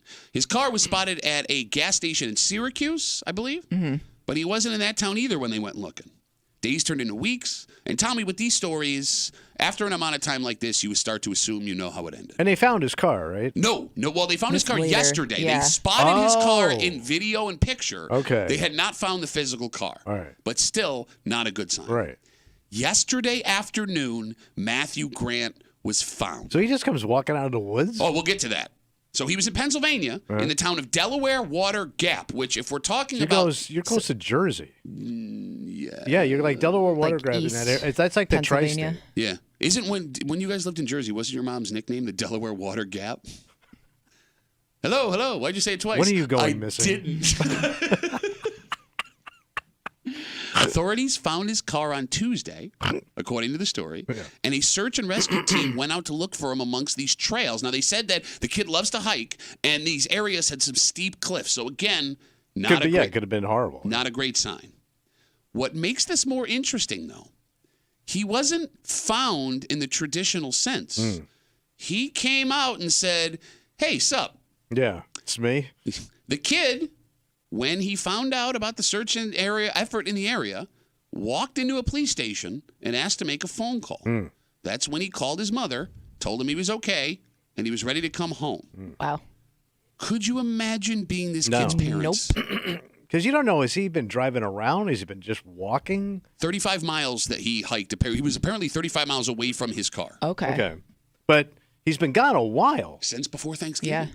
So has he just been living in the woods sleeping? So for a story I saw said that he has been living in shelters along this trail. Along the trail. Now, I'm naive to how that works. I don't know if that's like a thing people normally do. Well, there's people that hike that every summer. Sure, yeah. Well, no, people in the winter, too. Apparently, he came across other people on this trail. Okay. If you're this kid's parents, you had to think he was dead. Oh, God. And I know that's a harsh thing to say. And even if you didn't want to believe it, part of your brain, right, had to, like... your brain probably goes to the worst places. Well, as time goes on, too. Did something happen? Did somebody do something to you know what I mean? Like the amount of things that would run through your head just based on the fact that you have no information. You're right. Now, Tommy, you said time goes on. The family's been searching for him the whole time. I saw an interview with his father on Spectrum, I believe it was last week, where he's been driving and looking himself everywhere where they think the kid might have been. So he's been everywhere from the Adirondacks to Syracuse down to Pennsylvania. They're not from this area, so I don't know where the family's from. I think they're from Michigan, they said. Okay. There's Michigan plates on their car. Yeah. Maybe that's why I thought that. But after a month of not hearing from him, you pick up the phone and you hear his voice. And by the way, it's not even his number. He called from a police station. Yeah. it would have to be like hearing a ghost. Mm-hmm. So the feeling of joy and relief they have right now is wonderful. Oh, God. And it's enough as a parent to give you chills. Yeah. But there's also been this other side from people that don't know the family. Mm-hmm. Because yesterday, folks started talking about, and it's really nobody's business but this family, how this kid did something terrible. Well, you put your family through a lot. Okay. But it kicks off a debate about who needs to know what you're doing when you're doing it.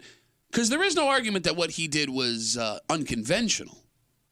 But he's a 22-year-old man. Right. He's a grown person who enjoys hiking. And we don't know what the kid was going through. Right.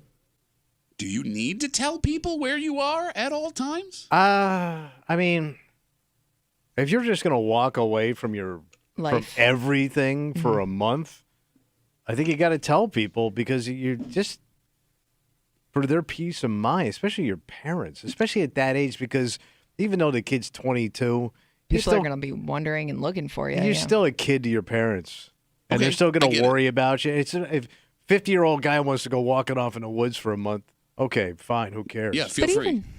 But even a family member, even if you're not a kid, I would still think like if your aunt or uncle all of a sudden went rogue, disappeared, like you're going to be looking for that person. Yeah, I mean, you're just going to freak out. But it is weird how we as a society, Your Majesty, look at this now. And I'll be clear, as a parent, I understand, right? Like, I get it. If my kid did this when they became an adult, I'd be out of my mind. I'd be searching for him, all that stuff, right? Yeah. But on the other hand, as a 22-year-old man, if he wants to live his life this way, what did he do wrong? He didn't do anything wrong.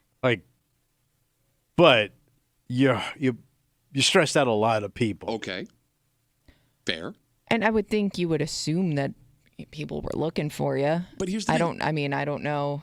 Especially if you're still living at home, if you're still eating my food, if you still have a room in my house. You want to make it an argument? I bought you Swanson's dinners, so you have to tell me if you're going on a hike. You see the price of food up 12%? Stop pointing at me. No, but if you still got a room in my house, okay, and you left your phone and everything on the dresser and all that. What am I supposed to do here, man? No, but it's an interesting side by side. It's a very selfish thing to do. Okay, but see, here's the thing. I don't know what this kid's going through. I don't know what his relationship's like with his family. I mean, he doesn't owe anybody anything. He doesn't, but don't come back and think like, hey, I'm back. It's great, right? We don't know that's the case. He may have come back because he realized how serious the situation was. Because let's keep in mind here, again, the report was that he was 35 miles away from his car when they found him, that he had been hiking the whole time. And I would love to know how this kid was living.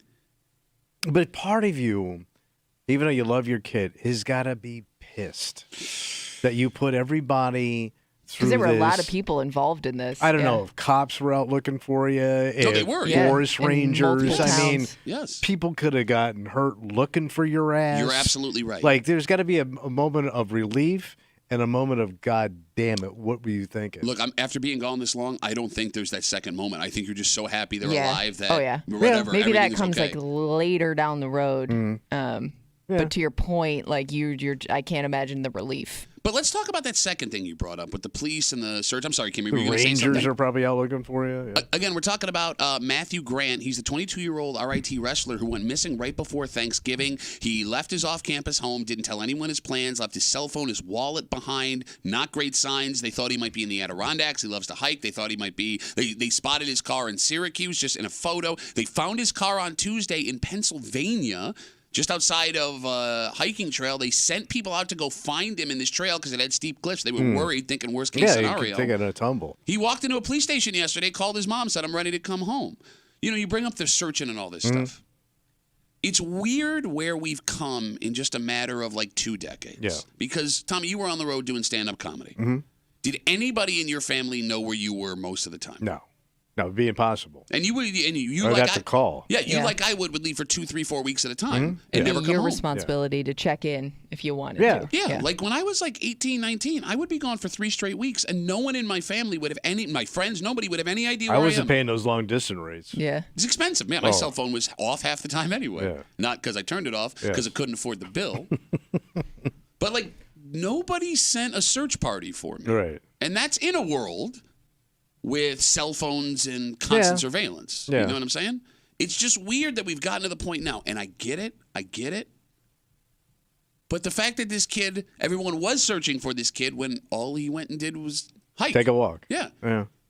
Like, I've got an uncle who is a forest ranger out in Utah. Damn, that's a cool job. Yeah, he's he's like live off the land dude too, like build his own house and like live in a lean-to. He's a cool dude. He's been living this lifestyle for like 30 years. Yeah.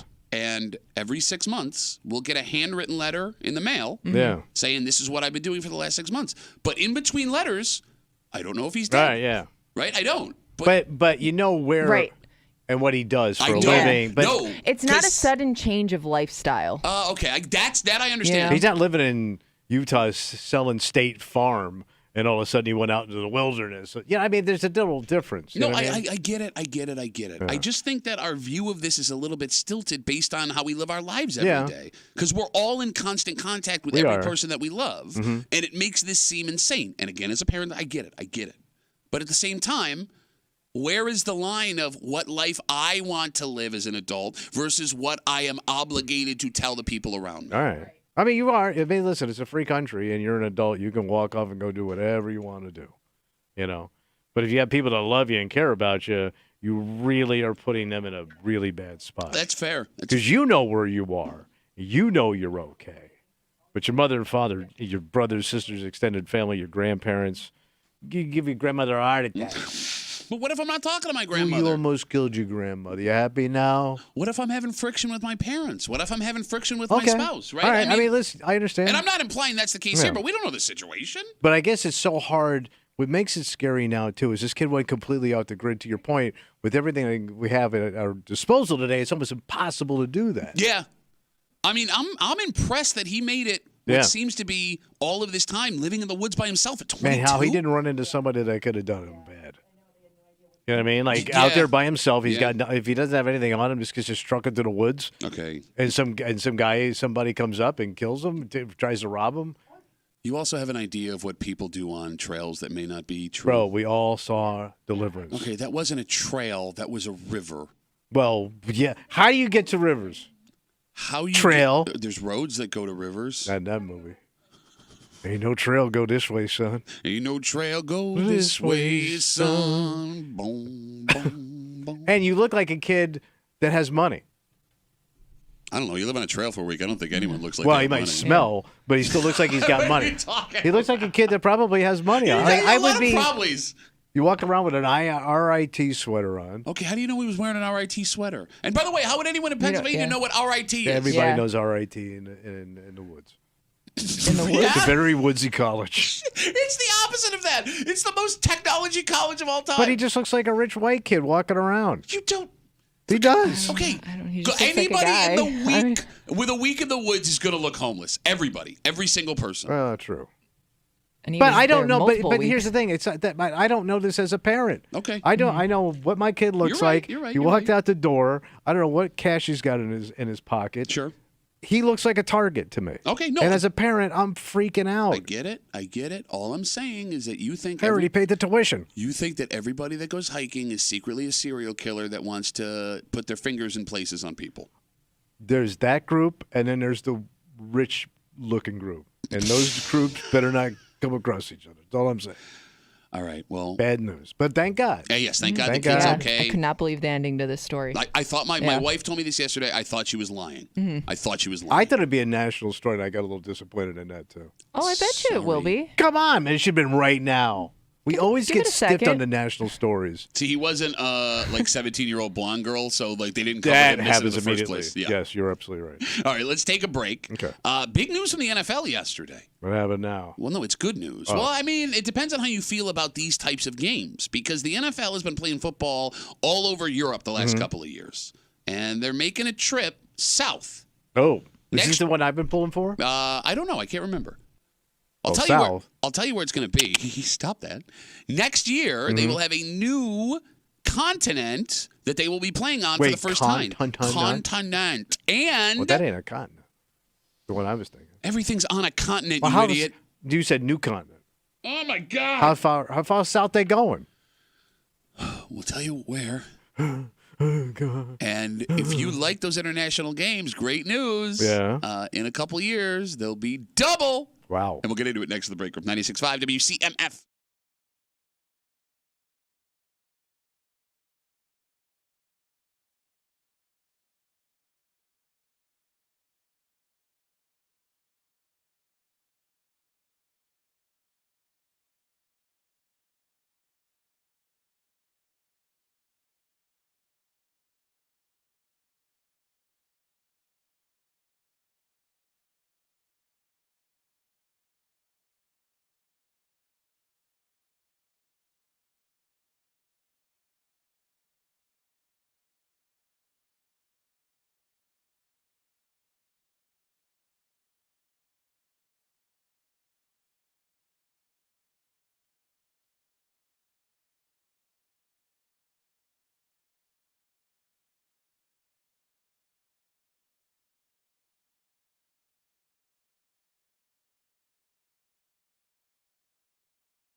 The NFL runs America, but they won't be happy until they rule the world. Seems like it, and right? They took another step yesterday to ensure eventually that will happen. Where are they balling?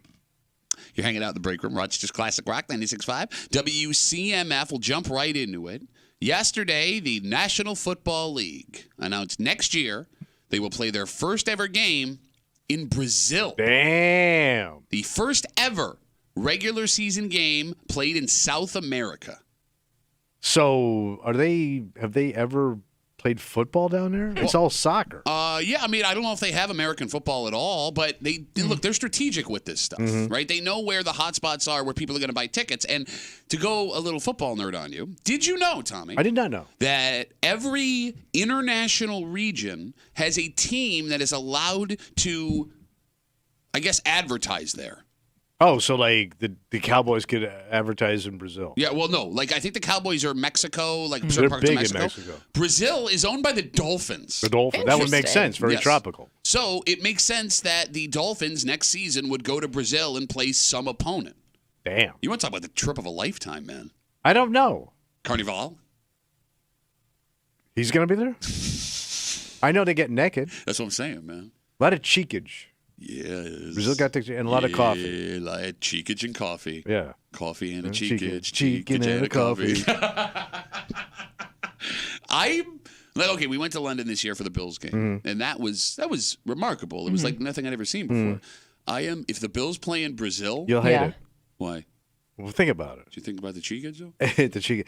It's the tropics. Yeah, too You hot hate for to you. sweat. I do. It's also got jungles. Okay. Well, So- I'm We're going not into gonna be the playing in the jungle. jungle. The jungle is like right down the street. I'll just stay out of the jungle. There was a 7-Eleven down the road from my hotel. I didn't go into that in London. They got like reptiles in the streets down there. Reptiles in the streets, Yeah. worse Bowie and Couldn't you wait? mix up. Reptiles in the streets, y'all. Question: couldn't you also make that argument for Florida? Yes, that's why I don't go down there much.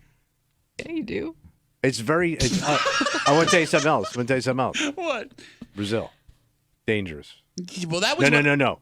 Really dangerous. Especially for a loudmouth American walking around. Okay, you're basing that on like try to scare you news stories. Yes. Okay. Where do you think they get them from? All right. They do a lot of kidnapping. So with the NFL playing in Brazil next year, you would think that would be the biggest story of the day from them. Yeah, what's left? But it's not, because What? they made another announcement right after that. What other scary place they go into? It's not where they're going, it's how many times. Right. The NFL announced yesterday, starting in 2025, so that'll be not next year, but the year after, the NFL will go from 4 to 8 international games a year. So how many? So that you've got London, you got Germany, Brazil coming up. Yep.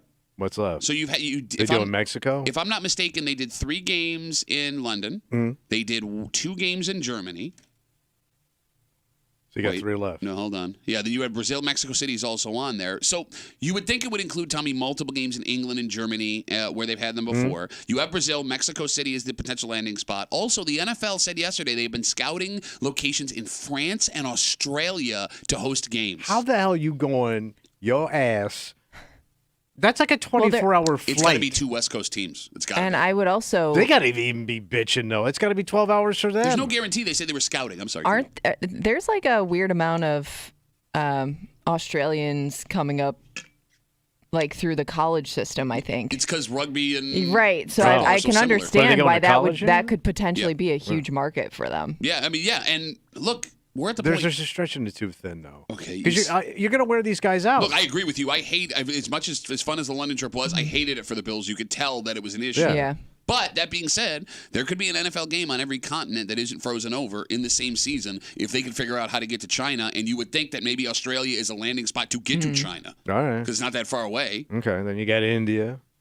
That would be Asia, the same continent. Well, different spots. No, I got it. They're pretty far apart. No, I understand, but I'm saying every continent. I said continent, A not country. continent, You excuse me, idiot. Do you continent. know what a continent is? Yeah, I know. You got like 50 continents. That's why they've got all the stars on a flag. So here's why going from 4 to 8 is massive news. It's going to affect everyone's favorite football team. Because if there are now 8 games, that means there are 16 teams needed to play international games every season. And if they rotate them fairly, which, Kimmy, they have been, you'd assume they keep doing it, that means every other year, 32 teams, your team would be playing outside of the United States. So you might hate it. I like those morning games, man. Yeah, but you might also get like, how do you do one in Australia when they're like 20 hours ahead? I don't even know how far ahead they are. Yeah, I mean, I guess you would just loop it back around from the day before. All right. You know what I'm saying? Primetime game there would be what? And you'd have to schedule the bye. Unless they didn't want. I don't know how that works. I don't know. I feel like that'd be such a huge adjustment. Can you Google how long a flight from California to Australia would be? Thank you. I appreciate that. Some of our players may try to defect to some of these countries. To Australia? We could lose them. Jump forever. into a kangaroo's pouch and you never see him again? Yeah. I mean, I hate it based on the experience of watching the Bills play in London. I love it because it's going to create all kinds of new cool football stuff. Right. But as a casual fan, I don't mind it. But if I'm like you love your team, you may hate it. Well, especially like if they go over to one of these places and get their asses handed to them, you're gonna blame the NFL for pushing these guys to go too far. That's what I did. But there are sports where they travel every week like this, and it doesn't bother them internationally. At all. Like what? Oh God, yeah, like that Formula One. They go all over. Yeah, but their events are pretty spaced out. No, Week? It's week to week. They can go from Asia all the way. I mean, they fly all over the world, and it's all over the place. Okay. And but I don't know, but it's like a team of guys, same thing, because they crash the cars a lot. So yeah. The flight from LA to Sydney is about 15 hours. Oh. Yeah. Oh, how would you do that? 15 effing hours. Is China closer than Sydney? I don't think so. Google that real quick. I mean, it's over there, too. They're trying to get to China. That's what they're trying to do. Well, they want to go to Beijing. Yes, I mean, the money. That's the capital. You want to talk about most money outside of the United States, it's going to be in China. The NBA found that out. They've been making money hand over fist, and they figured out a way to play not regular season games, but do tours over there. Yeah, they do like exhibition, though. Yes, yeah, and the NFL has played in Japan before. In fact, I believe the Bills played a preseason game in Japan for the They used to do this thing called the America Bowl in the preseason. Really? Where they would send teams all over the country, all over the world, to do this thing. I think the Bills played in Japan. I could be wrong. So, flights from Beijing to LA are about 13 hours. So it would be easier to get to Beijing than it would be to get to Australia. A little bit. 2 hours. Yeah. Hey, man, if you're in that plane, that 2 hours matters. But then you got to deal with all the food, the culture. It's way different. Okay, it's what's more Western now than it used to be. What? I say that having never gone to China. Looks pretty like every time I see it on TV, it looks pretty Chinese to me. Christmas is coming up. One of the Christmas traditions in China is to pre-order by a month KFC. Right. I'm not making this up. You can Google it yourself. Okay. So please tell me the ancient Chinese secret of KFC. So you think they hand you, like, off the plane, they hand you buckets of fried chicken? Yes, I think so. During Christmas, Is that not LA in China? LA and chicken. Was that your brother's nickname back in the day? The Lay and chicken? Tommy? Yeah. No one's good with money. Nobody is. No, we suck. Even people that think they're good with money are just a little bit away from being scammed by someone they think knows what they're talking about. Okay. And that could be the issue here because we're talking about a lot of money that people didn't just hand over to someone who was trying to sell them something. They thought they were doing the right thing. Just like a charity? No. I'll explain everything. This was something people were trying to grow their money with. And when we keep seeing these stories over and over again, it makes you wonder how hard really is it to get people to voluntarily hand you all of their cash. Damn. And we'll tell you the story next in the break room on 96.5 WCMF.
They say, Tommy, a fool and their money are soon parted. Oh, yeah. And folks look at stories like this and go, oh, those idiots should have seen it go.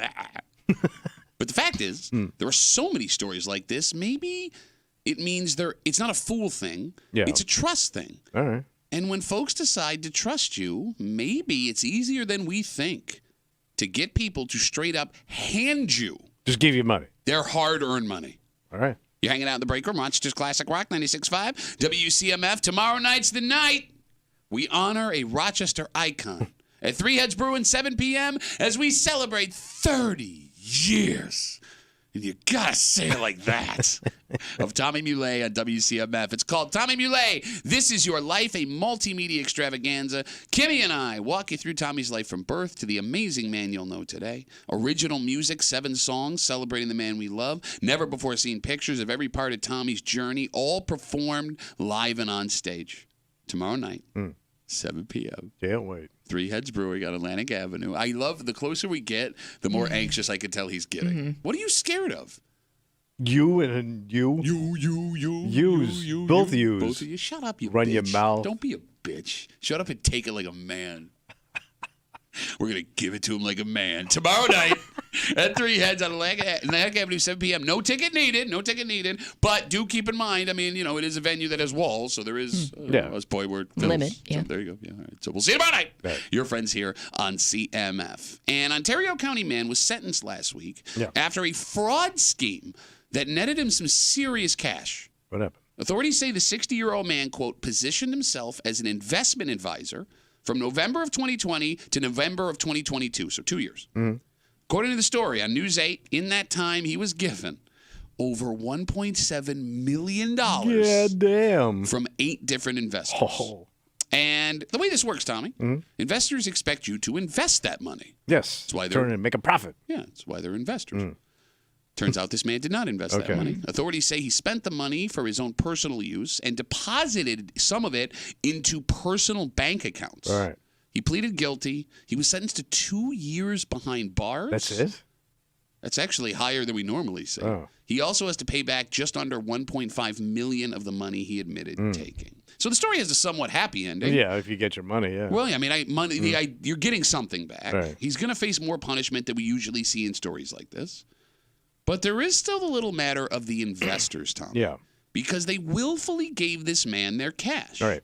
They believed they were doing the smart financial thing. And it's something, Tommy, you see those talking heads on TV, folks that are financially prudent, tell you to do. Yeah. Give your money to someone that's going to invest it. Make it grow. Make your money make more money. And they got ripped off. Oh, yep. 252 WCMF, how easy is it to part people from their money? Is it as simple as dressing nice and having an office? It would help. I'm asking a serious question. I mean, if you look the part, it's probably half the battle. Does age also play a factor in it? 60-year-old man? Because I would think a 60-year-old dressed like that, who's got his own office, be like, well, he must be doing this a long time. He's got customers. Yeah. If I see customers, you look like the man. You could get played easy. Okay, but here's the thing. It says he was only working as a financial advisor from November of positioning himself as that from November of 2020 to the 22nd. You get what I'm saying. So he hadn't been doing it before. This was just a guy who managed to sell it. Yeah. Yeah. But you could sell me because I don't know what I'm doing. Like the reason I don't know what to do with my money is why I'm sitting in your office. Okay. I'm trusting you to be the expert, so you could spit anything you want at me, and I'll be yeah. I mean, think about when you buy anything like a house or a car. And you sign your documents. Sure. Sign here, initial here, this piece, this. I'm not reading any of it. I don't even know what I'm signing. You're right, man. I'm just assuming because I'm sitting in a bank or a lawyer's office, I'm signing this title thing. I don't know what it is. How many things do I agree on my phone? Click. I just want to get to what I want to do. And here's the thing. Even if I read the contract for a mortgage or something, I don't understand it. Right. I mean, there's a reason why it's called legal. Exactly. But here's the thing. Now, I know that fewer and fewer people are able to plan for a financial future now, right? Pensions, 401ks, retirement it's over your plans. Head. But that's even if you have the opportunity to do it. There are people that don't even have those opportunities. Right. But if you feel pretty lucky, you would feel pretty lucky having the ability to do that until you have to find a person to take that money and do the right thing with it because there is really, in reality, no way to tell who will have your best interests at heart. Unless they don't look the part. If the guy takes your money and puts it, I'm going to keep it in my suit in my closet. And going back to the point a second ago you made. Yeah. You don't know what the hell they're doing with the money when they tell you what they're going to do with the money. Because if you knew, you would just do that yourself. Well, that's what made those Ponzi schemes kind of work, right? Because they would take your money to help pay the other guy, so that guy thought he was getting money. Yes. Like so, and then until it all falls apart. Exactly. Right? Good. It kind of looks like it's working till it don't. No, you're 100% right. 252-WCMF, 252-9263, talking about this 60-year-old man out in Ontario County, $1.7 million he bilked from 8 different investors. These people believe that he was working as a financial advisor. Police say, oh, no, he was not. He was actually taking the money, spending it on himself and putting it in his personal bank accounts. He got 2 years in prison. He's got to pay back $1.5 million. And you feel for these people because it sounds like they work their whole lives. They do what they're told they're supposed to do, only to have that money stolen right out from under them. Do most folks use someone a friend or a family member recommended? Probably. Word of mouth. Right? Yeah. I had good luck with this guy. Yeah. Somebody like that. He may have been, that person, man or woman, may have been managing your family's money for generations sometimes. But let's talk about that. Because like you said, Tommy, even if this person explains to me what they're doing, I don't understand it. So if I don't understand it, and all the numbers they're showing me are just numbers on a page, because that's really all it is, right? Unless they show you, hey, here's your money, and it's a big pile of money, which is more than the money you gave them before. Why would you recommend someone to somebody else? Because if I'm not entirely sure I'm not getting got, why would I bring someone else in? I don't know, but it is funny how quickly people are to recommend, well, I got a guy. You should use my guy. Because everybody no reasons other than I like him, so... And you think you're smart with your money. That's why you're with that guy. And, go with my boy's got it down. And so nobody wants to look dumb with money. So you brag about your guy even though you have no idea what he's doing with your money. Okay, but if that person is some kind of flim-flam artist, not only are you out your money, you have cost the person that you love their money too. Make you feel a little guilty. I mean, and I would make the argument you might be on the hook for some of that. You have to do. You ain't getting that money, bro. I understand. You ain't getting recommendation money back. But I wouldn't have done it had you not recommended it. Don't listen to me. Well, but why did you give me the advice? Big better friends. Oh my God. Yeah. That could get very ugly. And it kind of happened to my dad with an investment that a guy went in. Okay. And my old man got out in time, and this guy stayed in, got a little greedy, and lost all of it. And he kept going to my old man, why didn't you tell me when you got out? He goes, I didn't know I was I just got out because it looked good. No, it's kind of crappy of your dad to not tell him. Yeah. I'm with you. I'm with that dude. How do we go in on this together? Bail. You get out and don't tell me. Well, yeah, but I mean, there was a bunch of his buddies were in it.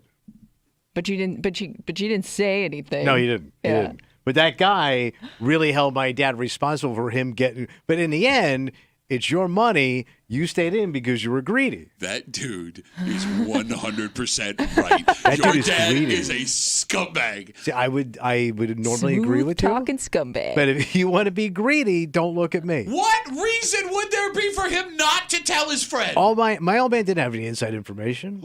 So why did he pull his money out? The fact that you said that makes me think he did. Why did he? There was no need to say that. No need. Because he was making a big profit. So he just thought, it wasn't because he saw something sketchy. He just pulled his money out because he had enough. Well, no, he had enough. He didn't think it could go any farther. He thought it was going to start tanking because it had hit so high. But wouldn't that advice have been nice to pass along? But he should have been watching his own investments. Oh, my God. You're a scumbag, too. Scumbag begets scumbag. Begets scumbag. Buyer beware. Look, I know there are folks listening to us and laughing right now, right? It's easy. You use someone successful, a name you can trust. Okay, people feel comfortable doing that. But even some of those people we've seen in the past are complete scam jobs. You brought up Ponzi schemes a second ago. Yeah. Bernie Madoff, the architect of the biggest Ponzi scheme in the world, was one of, if not the most respected financial mind on the planet. Billionaire. And he did exactly something like this. So if that guy... is ripping people off. And I'm not suggesting everybody that does this is a scam artist. I know that there are people that, they're concerned about their clients and they're good at what they do and all this stuff. But if you can't trust the smartest financial mind on the planet, you can't be entirely sure about anybody. But the problem is, where do you park your money? You got to put it somewhere. My mattress? But then it doesn't grow. Oh, Pat. shut up. Whatever. Who cares? You know how else it doesn't grow? When I give it to a guy who spends it on his pool. Like, I am not prepared for this. What? I'm not prepared for Well, life. your family never had money. Yeah, but if my dad, if we had money, my dad Would that would have have been in helped one of anyways? these. I invested in cactus. Yeah, why? You know, they don't need a lot of water. Dude, desert's full of it. Like, I don't want to know what my dad would look like if he had. Well, first of all, if my dad had money, he wouldn't have it for long. Not because he got ripped off. He would just spend it all immediately. Party. Yeah, exactly. But like, I would like to meet the man my dad decided to be like, hey, this is the financial guy that I use. He would look like. Got some good ideas. He would look like Tommy DeVito, that Giants quarterback agent from Yeah. TV the other day. I tell you who your dad would invest his money in.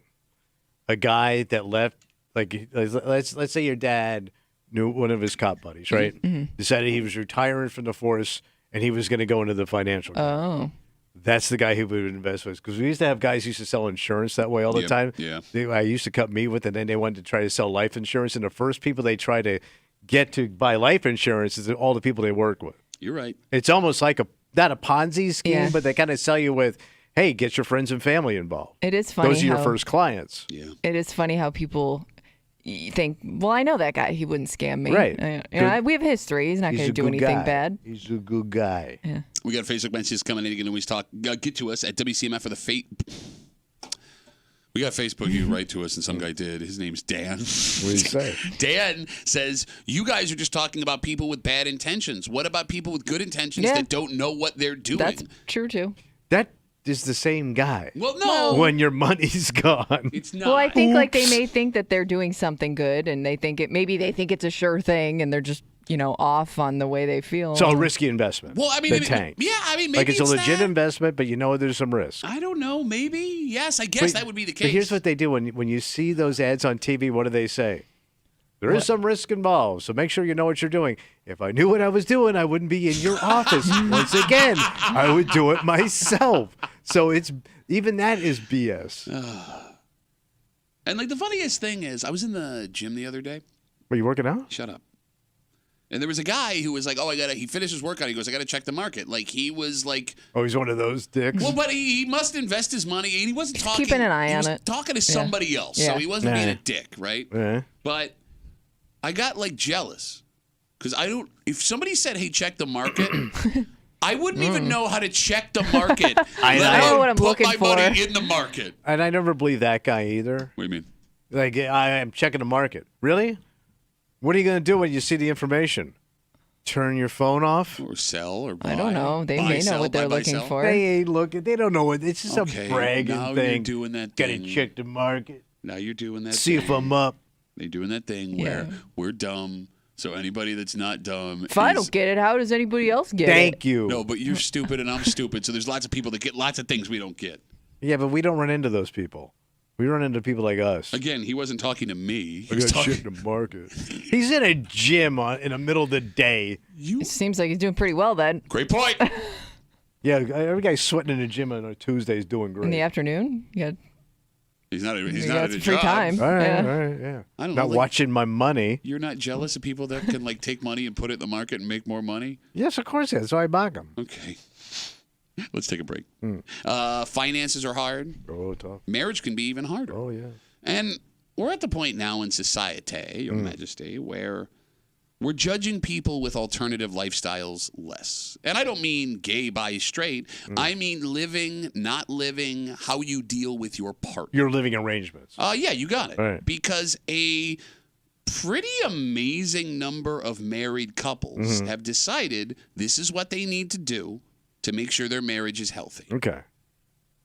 But it's hard to imagine how a marriage could be healthy in this living situation. And we'll explain. Okay. Next in the break room on 96.5 WCMF.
different married couples have different relationship arrangements that work for them. And you shouldn't judge. It's right. In reality, there is no right or wrong way to be married. You do you. But this stat we're about to tell you is going to be an issue for a lot of people, despite the fact that it might sound awesome to a pretty significant portion of the population. Okay. You're hanging out in the break room, Rochester's Classic Rock, 98.65 WCMF right now. You can head to the contest page at WCMF.com. Yeah, what am I going to get? Enter for your chance to win Duffy's Meaty Holiday Stocking Stuffer prize pack. Here it comes. Your chance to win the stuff every family really wants for the holidays. Meat. One lucky winner will take home a $300 Omaha Steaks prize pack and a pair of tickets to see Journey at the Blue Cross Arena February 22nd, courtesy of AEG Bowery Presents. And, by the way, for a limited time, you get 50% off site-wide at omahasteaks.com. Wow. Plus, you save an extra $30 when you use promo code Duffy at checkout, omahasteaks.com. So hit up WCMF.com, hit up omahasteaks.com, whatever .com you're into. Okay. With your friends from CMF. So right now, Tommy, there are 3.6 married couples in America that live in separate residences. 3.6%? No, 3.6 million married couples that live in separate residences. So I knew somebody that was doing this, and in fact, they were in different states for a while. Okay. Is that because of work? For a while, but I mean, after a while, they just never Never came back together? No. But they stayed married. Eventually, but they divorced, but it went about 10 years. Okay. Wow. Which is a pretty good it's a long time. part of time. I mean, sometimes it was coastal. So just to be clear for everyone listening, people are married, but they're living apart. And it's become so popular, there is now a name for it. Living together apart. Okay. Now, you bring up that thing with work, and I guess that's understandable. There are people listening that probably had to do that with transfers and taking their jobs and things like that. But there are lots of people who live in the same community that are married but have separate places they live. So my only question is, why'd you get married? Like, what was the point? Okay, you are starting off very judgmental. Yeah. But why get married? What was the point? I mean, you could have just... Why make that commitment to not live with each other and have somebody to do things with? Like, I mean, part of the being married is that you share your life with that person. How do you do that? It makes it sound like marriage for you is just fighting off boredom. Well, maybe it ends up like that. I don't know. Oh, Tommy made a mistake. So you could spend time away from your wife? No, not me. I love her very much. But you sound like a dick. Well, it may not have started out that way. It may have had to be that way for, outside factors, and then you just realized you got comfortable with it that way. Like, it doesn't necessarily mean you decided up front, like, let's live apart. But even if you did, Tommy, you bring up the question, why make a commitment and live apart? Right. You're committing to that person. I want to be loyal to you. I want to be in a relationship with you. There's nothing that says a commitment of life requires living together, cohabitation. It's like I want to be married, but I also want to be kind of lonely. Okay. So, like, what do you like? By the way, you just described every middle-aged man. You could live in the same house and be kind of lonely, that's right? True. But now you're really lonely. Unless, I don't know. Now, the number of married couples living separately has doubled since 1991, and it's so big that the government is now keeping track of this statistics. Oh. And now, here's the thing. In this number that we have, 3.6 million married couples that are living apart, there are some, for all intents and purposes, that are divorced and are just staying married for whatever reason. Okay, maybe finance. But according to the study in front of us, the majority of these married couples living apart are, in fact, married. They're in a relationship. They're committed. They're raising kids and pets and doing stuff together. Okay, that's shocking because I kind of figured these were like couples with no kids. No. How do you do that with children? That's kind of weird. Well, you get 2 rooms. That's pretty cool. Yeah. Sweet. But how do you... Double the amount of Josh Allen posters. How do you do that with kids? Like who? Because somebody's going to probably get the kids more than the other person based on school. Well, but like let me right? put it... Like let's say you're out of town. Let's say you live a couple states away. Well, the kid's in school all year. Okay, you're right about that. But let me use my relationship as the example, right? You say, when are you going to see the kids? My wife and I have such different schedules with my job and her job. Yeah. We could live separately and still see the kids the same amount of time that we would, with the exception of like the hour at night that we all have together. Right. It wouldn't be much different. I guess I don't get the motivation for it. Okay. Because to your point, I get that, but then you're going to like maintain a whole nother residence Which is an expense, by the way. Do you split all that? Like the cost. Well, think about it. You be marriage is nothing but cost. No, it is remarkable with the cost of mortgages and rent that this is still a thing that people and more so now. I mean, couldn't you just, live in separate rooms in a house? Is that the same thing, or is that more alarming in a way? All right, so let's walk through this then. Right. With the knowledge now that we have 3.6 million couples in America that are living apart yet are still married. It's called living together apart. I know it feels wrong, but there would be benefits to it, right? Tommy, think of those long days you've had. You're fried, you need space, even though you love your husband or wife. Having your own place to go home to would be awesome. It doesn't mean the kids aren't there. Okay. You know what I mean? But, think about this, though. TV right where you want it. Oh, I know, wall, yeah. You get to watch whatever you want. Right. A bed that you like, that's a temperature in the room you decide. You get to decorate the place the way you want because you don't have to consider anywhere else. Like, when you're married, you own things, but you don't actually own things. This seems to benefit men more than women. Why do you... Whoa, does really? it, though? Because the separation part? But I'm thinking, because Pat's talked about this before, when your wife takes the kids and they go on a trip because, you can't take off work, whatever. Yeah. You've even said you scare yourself in the way you revert back to your old ways and old habits. Did you hear what happened in Kansas City on Saturday? That's what Sunday? I mean. So you're saying it benefits men more than women, but I disagree. They want to go slob time. You do, but is that a way you want to live? Do you want to go back to slob time? Maybe temporarily, but I don't think you want to live like that. I don't know. I would die. I would die. No, but some guys just want to be slobs. Okay. But they just want to, wives like to keep things tidy and neat and decorate and make the place nice. I think you'd want that once it's gone. You'd miss it. I don't know. I could live like a slob for the rest of my life. But I would be weird. Your kids also have to live there too. Yeah. But if I walked into a buddy's house, I'd meet this new guy, go to his house for a beer. Yeah. He's married. Tell me how much he loves his kids. And I go into this empty, dank, sad bachelor pad, and I'm going where's your wife and kids? Oh yeah, they're in Batavia. Okay, but you're only saying that because it's not what we're used to. Right, but it would be weird, and I feel sad for that guy. Okay, but then you said this is mostly only for men. Let's walk through this on the other side. I know this is your case, and it's my case as well. My wife takes care of me. Yeah. Right? She does her job and a whole bunch of the... She makes sure you go to the doctor. Yes. Cooks for me. She really keeps you healthy. Yes, all of these things. That has to be stressful for my wife. And she would never look in my face and be like, I'm sick of having to do all of this stuff for you. But she does it. If I'm not there, that's a whole lot off of her sight, plate. Out of mind. Bro, they love the control. They love to run the show. It's for your own good most of the time. But they love doing it. They love bragging about it. They love comparing notes with their girlfriends. But to his point, if you're not there to take care of, she may not care anymore. She wants to play house.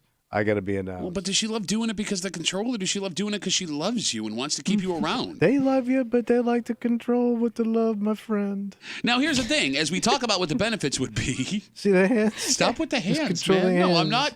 We're not letting the court know you're doing that. Lady Claus is coming.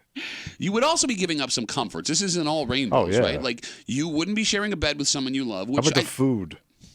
The fact that there's food in the house. You wouldn't have those little moments we all cherish before falling asleep or like waking up on a Saturday or Sunday. And there would probably be distance felt in the relationship. So obviously it's not for everybody. But it's also something that most married folks have never even considered. Like, hearing you talk, this is something that you can't even wrap your giant empty head around. Oh, bro, I came out of tradition. That swinging marriage lifestyle, baby. Okay. So you're telling me you would judge a couple you knew for living together apart? Oh, yeah. Yeah, I'm a very judgy guy. Judgy Magoo. Would you automatically assume their marriage is a disaster? Oh, yeah. And I'm guessing somebody cheating. Crosstown of course you do. Cheater. Okay, so in that case... I will say you do have to have a lot of trust in your significant other to make this work without having any questions. Girl. No, but wait a minute. Girl. In a town like Rochester, even if I'm living apart from you, you're going to find out I'm cheating on you. I could, right? No, I'm not saying like you wouldn't find out. I'm just saying like... I guess I could see it really putting a strain on your trust. No, but like if I get, let's say I did this, right? Let's say my wife and I, hey, I'm going to get a townhouse, I got to live the bachelor lifestyle, baby. I love you. I want to stay married. You're everything to me, but just got to get out of this place. The walls can't hold me in. All right. I mean, if I give my wife a key to the place where she can come over whenever she wanted, obviously. Yes. Well, then but we're assuming that's how this is. Yeah. And you're assuming that all these relationships are in town. Okay, you're right. No, you're right. I mean, you could be 100 miles away and I wouldn't know what the hell's going on. No, you're right. You could be FaceTiming some. I mean, there are other ways to connect with other people, right, than actually physically hanging out. Great point. But I would think my mind would wander on that couple. You asked me what my opinion would be? Okay. Yes. So you say you would judge both of them? Oh, yeah. So then you wouldn't want to go spend time at your buddy's place that he has all to Oh, himself? I want to see that joint. No. I didn't say judge. see. I said, would you, you're hanging out. Because every time you go over to your buddy's house, his wife is there. Yeah. Right? And there's sometimes some awkward interaction. You can't do the things, say the things you want to do. That's true. So you wouldn't want to go spend time at your buddy's house? I guess so. It'd be more of a clubhouse.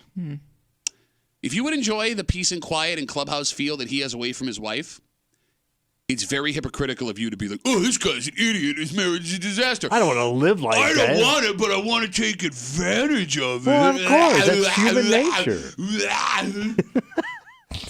So you guys are both convinced that distance would hurt the marriage. I wonder what the percentage of these work, where long-term or tanks. Okay. Or somebody comes, or they go back together.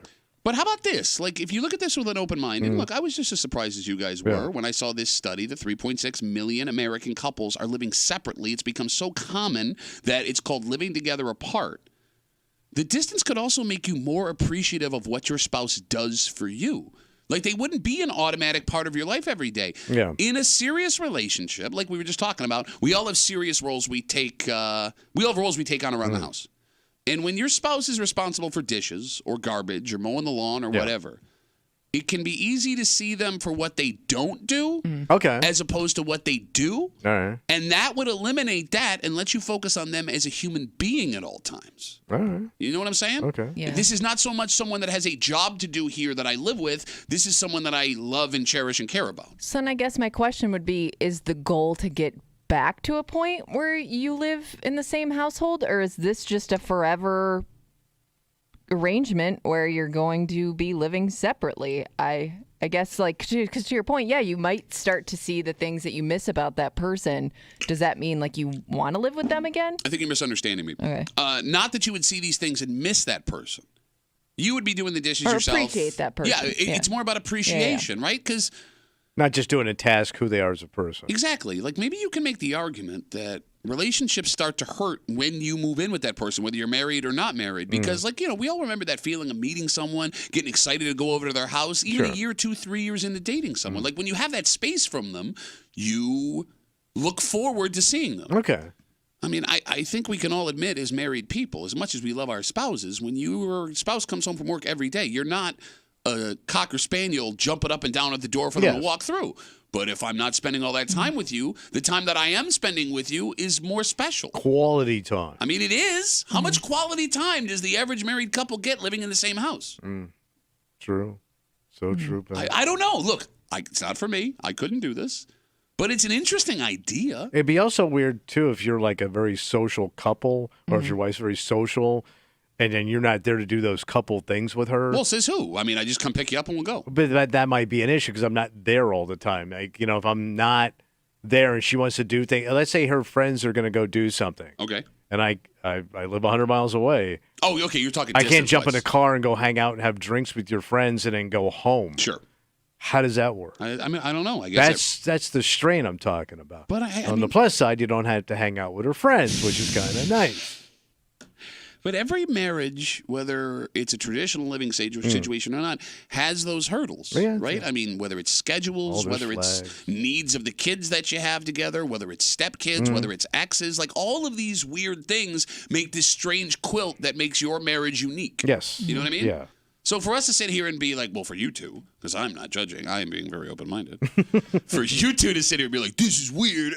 Oh, I'm finger pointing. Both of you have weird-ass things in your marriage that people would look at and go, I could never do that. Yeah. I mean, your husband works a firefighter schedule. You never see the guy. No, I know. We're in really weird territory in terms of that. Your wife owns the house you live in. Yes. No. How many women would be like, hey, there's this guy. He makes no money. Yeah. He's got a forehead the size of a drive-in movie theater. He dresses like Prince, and he's going to move in your house.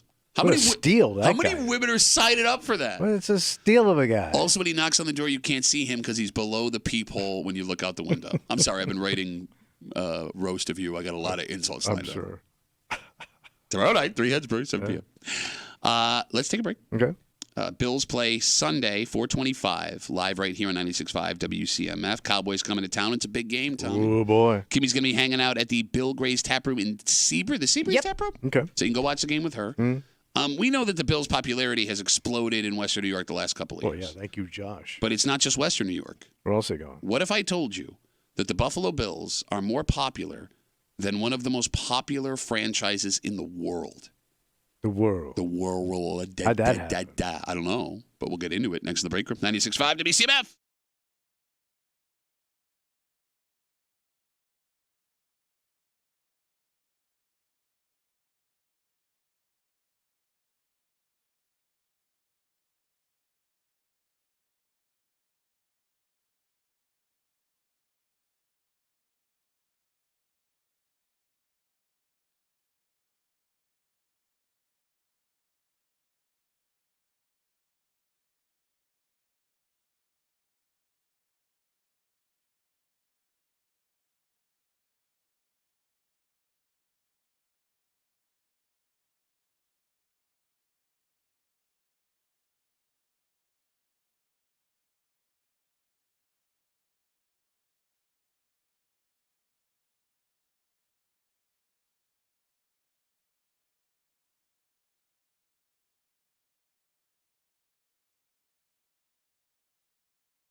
we know that the Bills have become wildly popular. Oh, yeah. Not only locally, but nationally. However, this kind of popularity is something we could have never imagined. Wow. Because this team is a household name internationally, and as of now, according to this, the Bills are more popular than they are.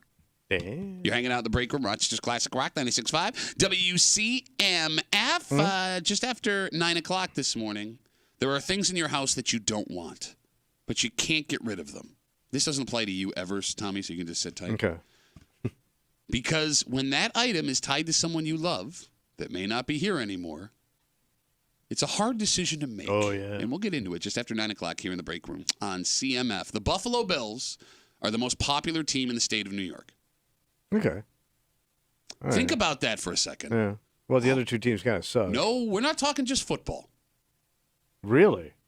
So according to this story yesterday, the Bills, being the most popular team, edged out the New York Yankees for popularity in the state of New York. How'd this happen? I don't know. Then came the Mets, the Knicks, and the Giants. By the way, the Jets didn't even make the top 5. Damn.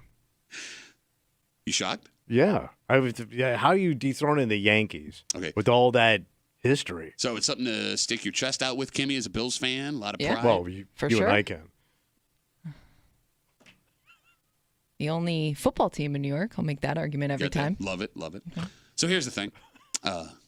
As much as we diehard Bills fans in this room love this, the most popular idea might be a little flawed here. Okay, why? Well, they used Google searches to determine which team was the most popular in New York State, and that's probably not the best way to do it. Just because people were searching for the Bills doesn't make them the most popular team in New York. But it's gauging interest, right? Well, it could also be fantasy lineups. It could also be you're looking to buy tickets for a Jets game when the Bills are coming to town. I mean, there's a whole bunch of reasons you would did Google. they do this when the Yankees weren't in season? Well, that would be this, that, and the Yankees weren't good this year. Right, so why would you be looking? Yeah, okay. Exactly. Look, I as much as I want this to be true, the Yankees are an international brand to the point where that logo, any country in the world, is, with the exception of someone, running around a jungle in bare feet, knows what that logo means, right?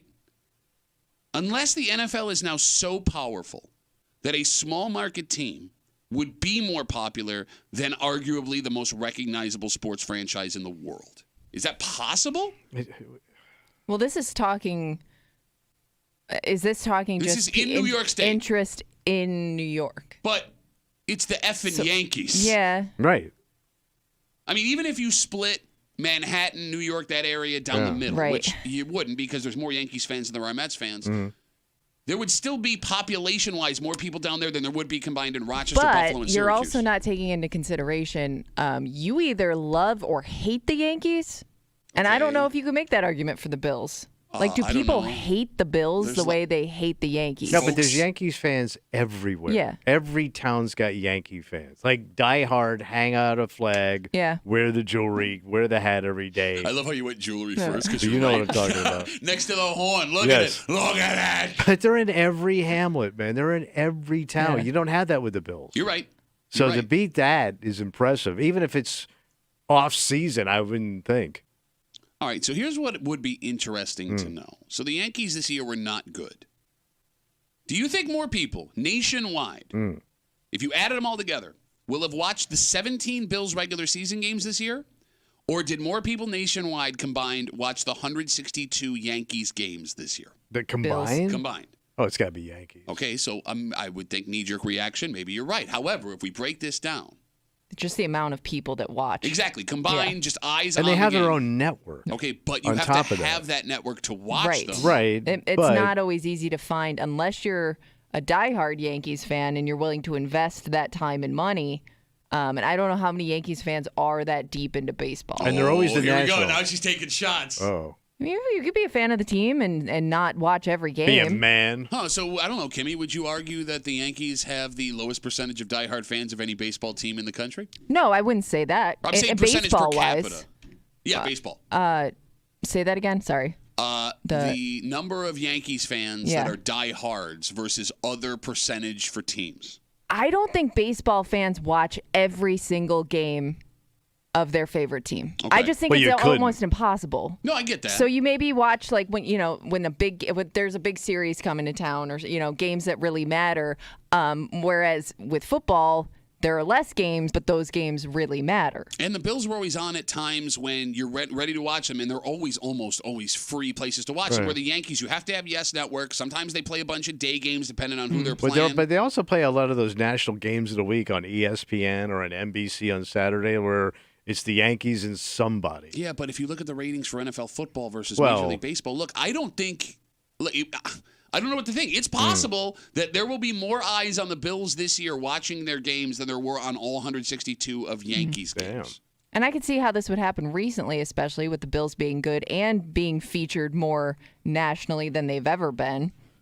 So it makes sense. I mean, can you name 3 Yankees right now? Aaron Judge. That's one. And his 2 buddies. No. I mean, you live in New York, right? I just know the big goofy kid. Okay, there you go. He's like baseball Gronk. He looks like a caveman. That is a great way to put it. He's got caveman head. Like when he picks up that bat, I think he's going to beat it like a tiger with it. You know what's weird? What? I hate the Yankees. I want to dislike Aaron Judge, and I don't. I kind of like Aaron Judge. He's kind of a big goofy kid. No, I find him charming when I hear him talk. I don't think he's dumb. He's not a dumb guy. But he looks dumb. Why, no, you're right. But you think everybody man. that's large is dumb. In this room, yes. He's looking off in the distance like he said something profound. I'm practicing for tomorrow night. You're not going to have a microphone, idiot. I can look. 252 WCMF. The Bills were named the most popular sports franchise in the state of New York. Came ahead of the Yankees, then the Mets, Knicks, and Giants. The Jets didn't even make the top 5. Man, how about the Rangers didn't show up or the Islanders? I mean, that makes sense. Yeah.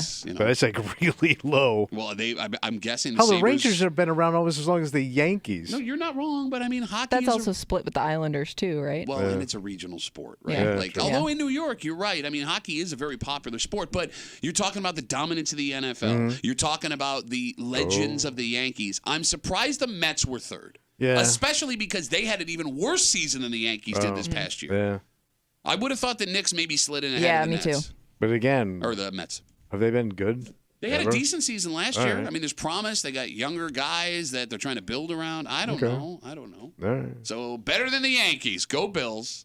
And go hang out with Kimmy on Sunday. Watch this Cowboys game, 425. At the Bill Gray's Tap Room, Seabreeze location with your friends from 96.5 WCMF. Also tomorrow, Football Friday. Oh, boy. So you'll be making your picks, and we will have Danger, Ryan in after 9 o'clock to recap those picks here in the break room on CMF. Clutter is a problem for some people. I hate it. You throw away everything. Yeah, and you're king clutter. King clutter. You king clutter. So here's the thing. There are people listening right now that have things in their house cluttering stuff up or that are ugly, that don't match, that they don't want there. Yeah, you got to toss. But they can't. Because that item is not just an item. That item is tied to somebody. So how long do you ride that out? Well, I don't know if this is about not wanting to hurt someone's feelings or if this is about the feelings you have inside yourself. Because if this connects you to someone that's no longer here, maybe there's a feeling that when that goes away, that person's memory is gone. All right. Kimmy's got a story. I got another motivate. I have another angle. Of course you do. Here we go. Bro, I had old ass family. Get into it. Next to the break room on CMF.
Folks have a way of staying connected to relatives that are no longer here. Oh, yeah. Through their things. And because of that, getting rid of stuff you don't want can be very hard if it came from those people you love.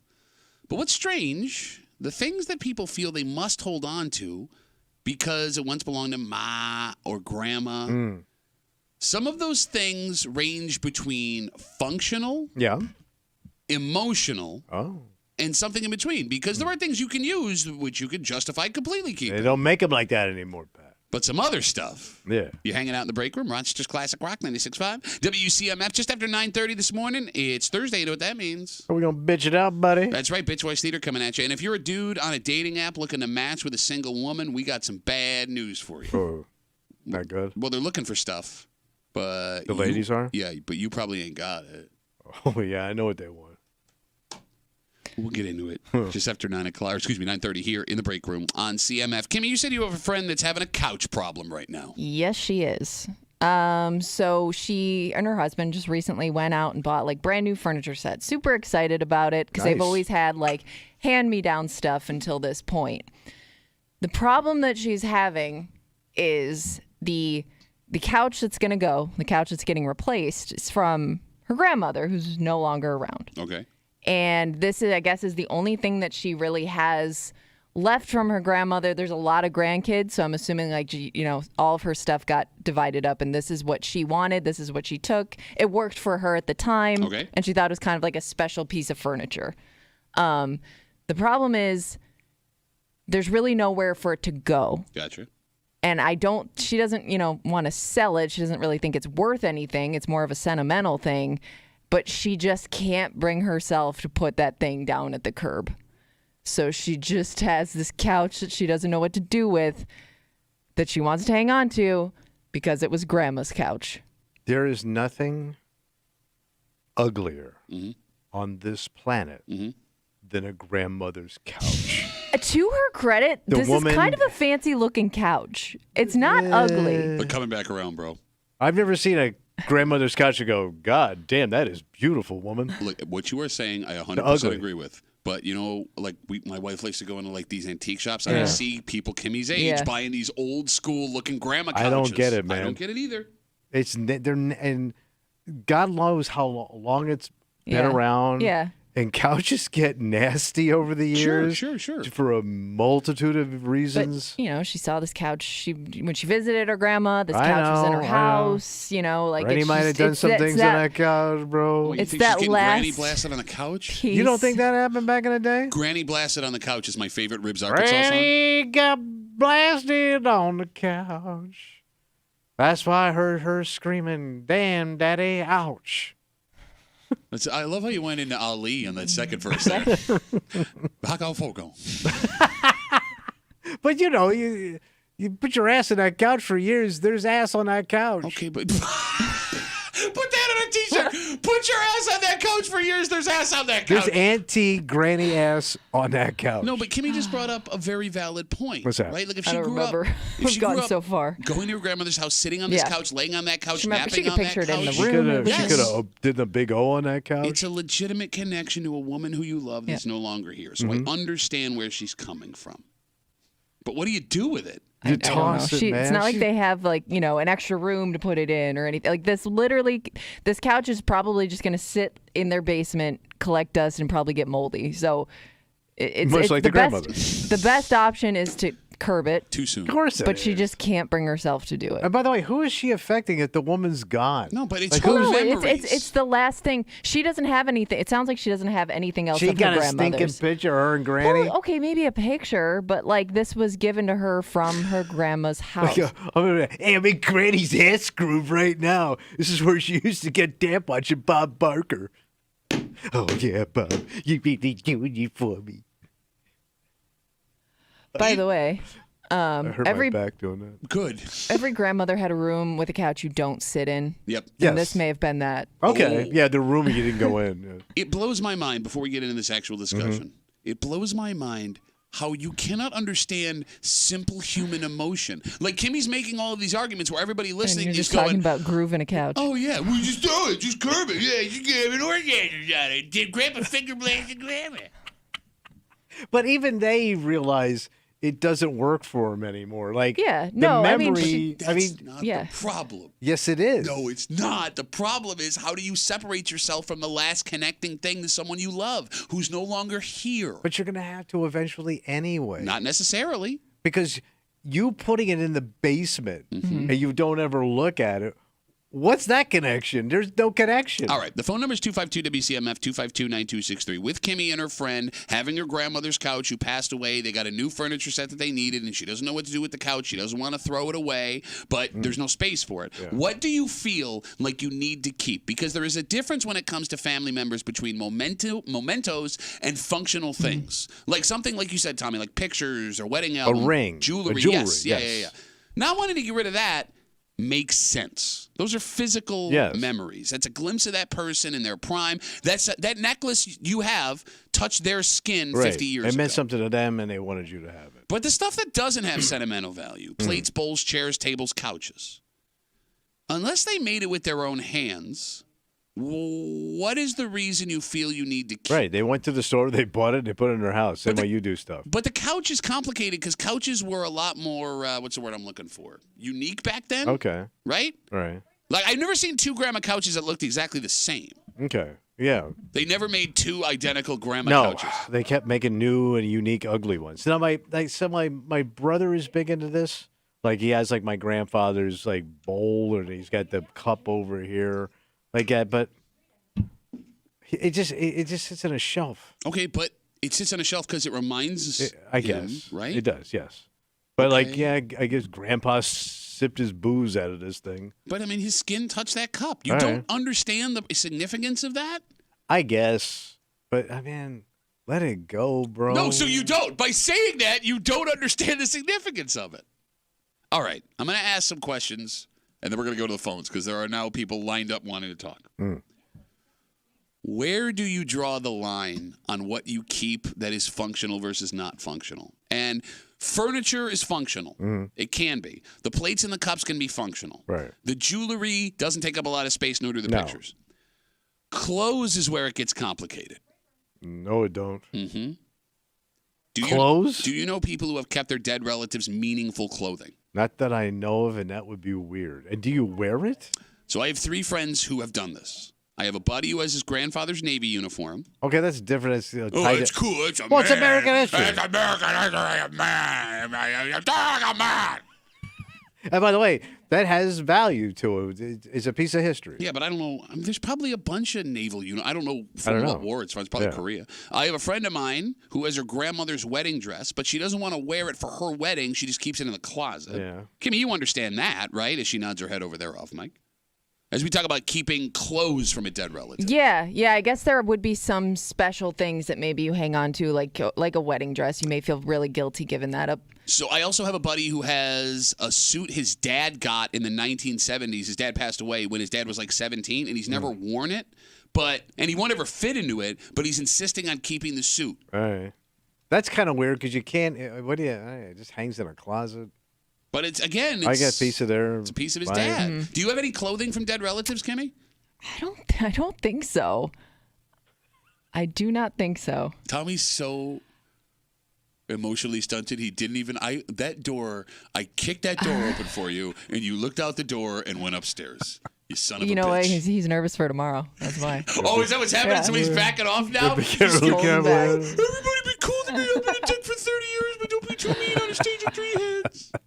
No, I don't. But I do wonder, like there's going to come a day when we have to go through all my parents' stuff, whether they move, whatever. And that's going to be the tough thing, what to hold on to, what to give away. Is there a piece of clothing your mother had that stands out in your mind that you want? Well, here's the thing. Like my mom and I are so different in size.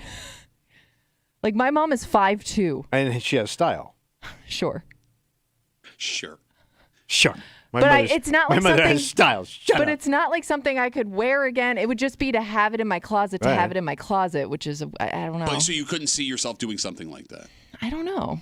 My wife is convinced that my daughters are going to keep all of her clothes. I know it. In fact, she'll hold something up and be like, oh, when the girls grow up, they're going to look so cute in this. There may be certain pieces they want to hold on to. And the kids want nothing to do with a lot of it because it's not their life. Oh, hold on one second while you're going. Hey, Nana, Tommy says... you could tell her when you could tell her... No, sorry, she's got to hear it right now. Your style sucks, and the kids will never want things, and you're wasting your time. And memories don't matter. I told you when we cleaned out my mother's house, now granted, it's the soulless mulets. But, like, we had boxes of pictures my mother took and all that stuff, and they barely wanted any of it, and I kind of got it. It's not I would want the picture. Really? Not even the pictures? No, they took a couple of pictures, but we had 7 boxes of this stuff. My parents were both clutter and hoarders, and we had all this junk, and, like, most of the kids didn't want it, and I got it. It's not their life. Phone number is 252-WCMF, 252-9263. Kimmy's got a friend. They had to get new furniture. The only problem with that, her grandmother, who passed away a while ago, gave her a couch. She got the couch. Yeah. And it's the couch that Kimmy was growing up, going on, sitting on, sleeping in. It was the last thing she had of her grandma's. She doesn't want to throw the couch away because she doesn't want to lose that last physical connection with her grandmother. But at the same time, they have no room for the couch. It's going to go in the basement, get moldy, and it comes down to what you keep. Yeah. That connects you with that family member that's no longer here. Let's talk to Emily. She's on CMF. Hey, Emily, what's going on? Hi. So I had a thought: is if she can do this, or somebody that she knows, or hire somebody to do this, but take I don't know, like if it's like leather or something like that, but take like the fabric off of the couch and like make it like a stuffed bear or a quilt. Creepy as So I have seen people. Yeah, I've seen people.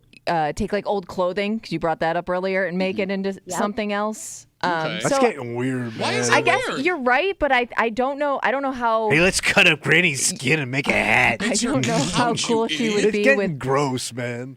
Scissors are breaking out. We're carving things up. I don't know where you stand on things. He just makes up stuff. I just don't want to be. They're dead. I mean, my brother-in-law died, and he didn't have much when he died, and he had a couple plaid shirts, and I cut them up and made them into a quilt. Okay, that's great. Well, somebody got really quiet. I wouldn't want that quilt. What happened? I don't want to curl up with death watching television at night. They didn't wear it dead. I can feel Granny inside this quilt. No, that's what this is, so you there would be a way for your friends to like create her mother's memory, like keep it alive, like make it like into like, at least that way here she could like look at this like stuffed bear or this quilt or whatever and be like, oh look, it's my grandmother still. But tossing that thing, creepy ass bear. I'm punting that thing to the curb. With Emily, the rest of the junk. thank you for the call. Have a good rest of the day. I appreciate it. And you also act like all these people were so great. Like there's some grannies that just sucked, man. I'm keeping suck ass granny's couch. I don't think she would want to keep the couch if her grandma sucked. No, but you know how the myth grows as they. No, she knew the woman. It's not like somebody she didn't know and interact with. Dirty ass granny. 252 WCMF. Let's gnarly up ass. Gnarly up ass on the couch. I don't know what's happening. All right, we got a lot of ladies wanting to get in here. Let's talk to Susan. Hey, Susan, what's going on? Hi. Hey. Well, Emily stole my idea, but she had a better idea with the stuffed bear. Yeah. I was gonna say, take some of the fabric and make it into an item. Like I have somebody that took their own wedding dress and made it into a tree skirt. So it could be. I should have done that with both my wives. Really. Both, yeah. Two trees in the house, right? But I could relate to that because I had my grandmother's red luggage, leather, and I took it out to the road. I'm never going to use this. And it probably was now where I went back and brought it back in the house. I couldn't do it. Oh, you brought it back? Wait, red luggage? I brought it back into the house because I did. I felt like I was... She had red luggage? Away. Why is that strange? She a hooker for Pan Am? What the hell is wrong with you? Who has red luggage? There's all different colored luggage. Not back in the day. Oh, shut up. Luggage was But only doesn't two that colors, make it brown and more black. unique then? God, you idiot. Are you calling my grandma a hooker? I'm going to come after you. You don't want Susan. And you don't want to go after a woman. A woman whose grandmother was a hooker, that's a tough woman. That's a tough woman. Susan, thank you for the call. I appreciate it. Yep, bye. Bye. Why you got to hurt Susan? Oh, He's stuck on the weirdest details. Red luggage. Not the entire story she just told about bringing it back from the curb. That would be a sad sight. Like looking out your window and seeing that item sitting there by the garbage. It would also be weird watching my neighbor walk her luggage back into the house that she put on the curb. That wouldn't disturb you? No, I wouldn't even think twice about it. I'm thinking there's a body in that thing or something. That they're bringing back into the house. Yeah, all of a sudden the thing's, he's not dead yet, the thing's wiggling. Oh, my God. Does anybody People hung up, by the way. Yeah, no, multiple people hung up. Why? We're talking. No, because you're just being a dick. You're just crapping on everybody's stuff. It's not crapping, just having my opinion that's different from your opinion. 252 WCMF. We're talking about what you keep from a relative that's passed away, functional versus non-functional things. Kimmy's friend has a couch that she got from her grandmother who passed away. She loves this couch. They needed new furniture. Now she's got nowhere to put the couch. She doesn't want to throw it away because that's her last connecting thing to this woman. However, she's got no room for it. Put it in the basement, things are going to get moldy. Let's talk to Josh. Hey, Josh, what's up, buddy? Morning, guys. Not much. I think my line, it's burdensome. That if it's going to be a burden like that couch, then I probably wouldn't want it. I think when it comes to something like clothing, you should actually want it and should probably want to wear it. Okay. Otherwise, I find that creepy. Okay. And then, like, I have my great-grandfather's razor that he used in the war. I have my grandfather's revolver that he used for home defense. I have my uncle's service revolver when he was a sheriff, and I have my brother's watch, and actually my grandmother's flask because she liked to drink. So you had a bunch She liked to drink because you had a violent goddamn family full of knives, razors, and pistols. No wonder that old bag drank. I damn sure ain't sitting on her couch. It smells like bourbon and you know what. Hey, Grandpa's got his razor and his pistol. Shut up, woman! Give me a drink. But everything I've kept from a relative has been something that I would actually use, and more than likely, no one would ask me where I'd gotten it from.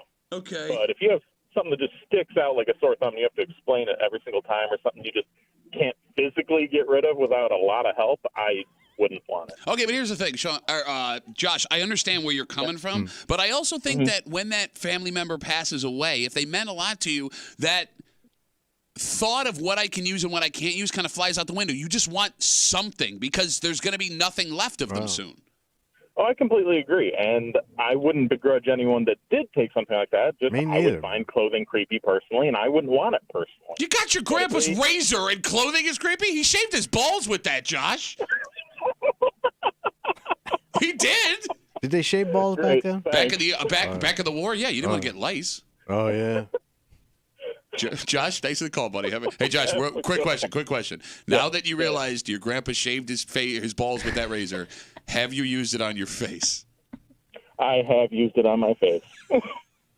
Grandpa's it was balls. An old safety razor. I replaced it. You just put a new razor in it. That's what they want you to think. Grandpa's balls on my face is my favorite Ribs Arkansas I don't song. know how you can say that. Grandpa laid his balls on. No, so you can't do it. No, you're good. He didn't get all the way there. Josh, thanks for the call. Thank you. I didn't say lays his. Well, you said grandpa's balls and face. No, it sounds like it sounds like instructions for a Japanese product. Grandpa's balls and 252 WCMF 252-9263. Folks are dying to get in here, despite the fact that Tommy's just lighting everybody up that calls the show. Let's talk to Sean. Hey, Sean, what's up, buddy? Not much. Hey, I got to agree with Tommy on this one, man. Not often do I do that, but sofa, clothing, and all that crap, get rid of it. I saved some tools from when my father passed away, and that's about it. Keep something small that doesn't take up a lot of freaking space and it doesn't look stupid. Sean, do you use the tools? I absolutely do. Okay. Something useful. Okay, that's fair. But sometimes, I mean, look, this is going to sound harsh. Sometimes you have family members that weren't useful. Like, someone that works with their hands. By the way, if I had a grandpa that had tools, those aren't going to do anything for me. I'm the least handy person on the planet. Dude, you're screwed. Well, that's your fault then. Everybody sucks but me. I'm Sean. Great call, Sean. Thank you. I appreciate it. By the way, I love you. Yeah, so you wouldn't do anything for you, says Bob Vila. Kimmy, do you know who that is? No. No! You don't know who Bob Vila is? You guys got so mad. 68 Mets? 252 WCMF. All right, we'll rip through a couple more calls real quick. I'm sorry. Skyler is on CMF. Hey, Skyler. What's up, buddy? Hey, guys. So I was helping my buddy Jerry move. When his mother died, we were moving all her stuff. And he's like, there's one, it was an antique dresser, and it had these flimsy legs on it. Be real careful with Aunt Judy's dresser. And wouldn't you know, I dropped it or something. I broke the leg off it. No, Skyler. Oh, no. So we had a funeral fire for it. We had a big bonfire, and we waited till it was going good, and then he threw his Aunt Judy, and he threw it on the bonfire, and that's how he parted with it. All right. Okay, I guess it's kind of like a ceremony. Cremation. In a way. Yeah. All right, okay. All right. Well, Skyler. Okay, just so you know, I'm setting up my tent at the Three Heads Brewery tonight, and I'm going to be there. What, Pearl Jam ticket style? Yep. Skyler, thanks for the call, buddy. We'll see you tomorrow night. I hope to see all you guys tomorrow. Congratulations, Tommy Muley. Thank you, buddy. Oh, I'm uncomfortable now. I'm a bitch ass bitch. What a nerd. Oh, my God. Bye, Skyler. We'll see you tomorrow night. All right, we're going to take one more call because I think there's only one man that could end this discussion the right way. Oh, we're talking about how Kimmy's friend has a couch from her grandmother who passed away. It's the last connecting thing she has to this woman. She got a new furniture set she needed. She doesn't want to throw the couch away because it's gone, but she's got nowhere to put it. Mm-hmm. Ben has got the last word on CMF. Hey, Ben, what's up, buddy? Not much. How you guys doing? Good. What's up? Good to hear. So, Tommy's take doesn't surprise me at all because his dumb family threw out all of his uncle's football stuff that was probably worth tens of thousands of dollars. No, you're right. Yeah, I agree with you 100%, Ben. Ben, do you have anything from a relative that's passed away? I do. So I know you guys don't believe me that my grandpa built a steamboat, but, he had. So you remember Steamboat Willie? I remember he always had this little pewter statue of Steamboat Willie, and that's what I wanted. And my parents, there's this lamp that my grandpa built that made out of old steam fittings and pipes and stuff. Okay. And I'm probably going to take that when my parents pass away. Okay, I understand that. You know what's weird though? What happened? It's so strange that Ben wants to keep any family heirlooms because do you know that Josh and Ben are friends? No, I did not. Well, know Josh that. had called earlier. He had said that he had kept his grandfather's razor from the war. Because Josh was showing Ben the razor. Yeah. But Ben had allergies. His tongue hangs out. Right, and then he had handed Ben the razor. Yes. Ben's like, hey, what do you got? Flip this thing up and like, oh my God, my antique. It's so cool that you kept it, but now my tongue hurts. Well, you remember what Josh's grandfather was doing with that razor to avoid getting lice? I think I taste something funny. It tastes very salty. I think your grandfather's in my mouth. Again. What the hell? Great call, buddy. Thanks for the call, man. I'll see you guys tomorrow night. Oh, Ben's coming too. Oh, can't wait. Ben, we'll see you there, buddy. Take care. Man, it's going to be all the headliners. What a social event. I can't breathe. I'm sorry. Hold on. It's Thursday. You know what that means. We've already started. That's right. Bitch Voice Theater coming at you. And if you are a man on one of these dating apps looking to meet a single woman, I got bad news for you. Ooh. They don't want you. Okay. Next to the break room on CMF.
Bad news, boys. Meeting someone's hard. That's not breaking news. No. And if you're on dating apps, it can be frustrating as hell. But if you are looking to meet a single woman, they don't want your ass. You're hanging out in the break room, Rochester's Classic Rock 96.5, WCMF. We'll get to that in just a second, but it's Thursday. Yeah, what's going on? When you want to hurt someone in this room, you can't call them short or stupid or really enjoy the fact that they're running their mouths and then they hear someone go like, oh, I'll see you tomorrow night. And they're like, oh, no. Oh, no. Man, all this reaping is fun. What do you mean I gotta sow? You gotta really hurt someone. Something along the lines of, Oh, I'm Pat Duffy. I want my great-grandpappy's ball razor. I'm hold it special to my face so I can smell my grandpa's balls even after he's been gone. I'm near my face because I'm a ball-shaving little bitch. how dare you respect my war hero dead grandfather's I want balls? great-grandfather. Oh, great-grandfather. Was he in Ireland? Right? No, that's great-great-great-grandfather. Which one was The great-grandfather on that side was the one that was brought to Rochester because he was in jail. That's the one I'm talking about. His balls. Thank you for clarifying. We take all your bitch voices, we run them back. Call Bitch Voice Theater happens now on CMF.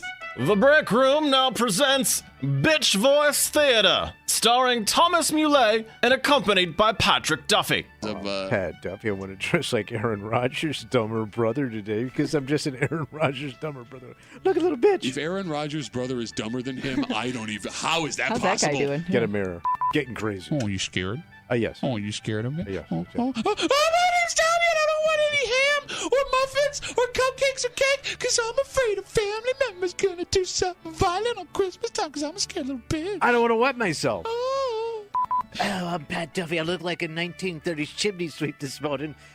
Sweep out your chimney, governor. I'm just a chimney sweeping little bitch. I'm Pat Duffy. I want to put on my high-end glasses so my face doesn't look like a 3-day crime scene because I'm trying to look like a scrutty, handsome little bitch. These are $3 blue light blocking sunglasses. My names don't have a name. Hi, yes, I was reading a couple articles that came up yesterday on social media. I read. My name's Tommy, and I love my air mattress so much, and I get scared when you start stabbing my mattress. Now I'm going to call 911 because you're doing great air mattress sign because I'm scared of a guy with a knife stabbing air mattress, little bitch. Yeah. You look like one of those people that gets paid to take care of their busted grandparent. I knew when I turned 80, I was going to have to hire my loser grandson to wipe my ass because I'm a granny ass wiping little bitch. Wipe my ass, bitch. He works 4 hours a day, and it's too hard for him to get his voice high at this point. I'm not doing it. Old man wave. And that concludes another rendition of Bitch Voice Theater. 96% of single women. 96? 96% of single women describe themselves as picky when trying to match with men on dating apps. And they can be, right? Well, I mean, they're women. They can be picky. Well, let's talk about that. That's been the prevailing thought, right, Kimmy? That you can be, but it eliminates a lot of people. Exactly. I mean, it doesn't help you. I mean, if you're chicks? Yeah. Be as big as you want. But I think everybody, I mean, there are people that are out of everybody's league, right? So if you're only going for the people that aren't interested in you, how does that work in your favor? I always figure they got it all. Well, because you're assuming they could just take anybody. They can. But if you're picky. And by the way, there are going to be dudes that look at a woman and go, not for me. It's true. It happens. I mean, neither of us ever had that experience, but, sometimes there are men that have that. So, look, this makes sense and it makes no sense at the same time because, on one hand, you want what everyone else has, and there's a person you've settled for in your past that you probably regret, right? Everybody has that person they've settled for where that relationship sucked and it was miserable. But at the same time, to Kimmy's point, if you're looking for a relationship, part of that comes with compromise and sacrifice. You can't always get exactly what you want. Stone said it best. You got it. And maybe that's not the best thing for you anyways. What you think you want may not be what's going to work. I mean, you do have to be self-aware when breaking down the flaws in other people that you yourself also have flaws, especially when you're single. And if these women, it was easy for them to get a relationship, they wouldn't be single on a dating app. Well, that's true. But I just figure like women always have... They always think they're doing the right thing. They think they're perfect. And like they're quick to point out a man's faults because we literally walk in looking like we screwed up. All right, look. Women look like they didn't screw up. Okay, so here's the thing. I can't put up a better front. Yeah, I can't. I want to be team. I want to be team dude on this. But you didn't with a straight face say that women point out men's flaws. Not like we sit there and go, look at this beautiful thing who has everything going for it. Bro. You point out the weirdest things on people that I would never even think about. But then once you say it, I can't unsee it. Right. Yeah. And by the way, that's not just Tommy. Kimmy, you get that experience from Tommy and I because you're in a room with two dudes. Yeah. When dudes get together, we are the cruelest, meanest to each other talking about women. Are we not? But we can't do that to them. How many women look you in the face? Okay, you're a bad example. How many women I've been assaulted many times. Did you deserve all of them? I don't know. I mean, nobody him deserves probably. to be hurt, Pat. I agree with that. 99.9% of the time.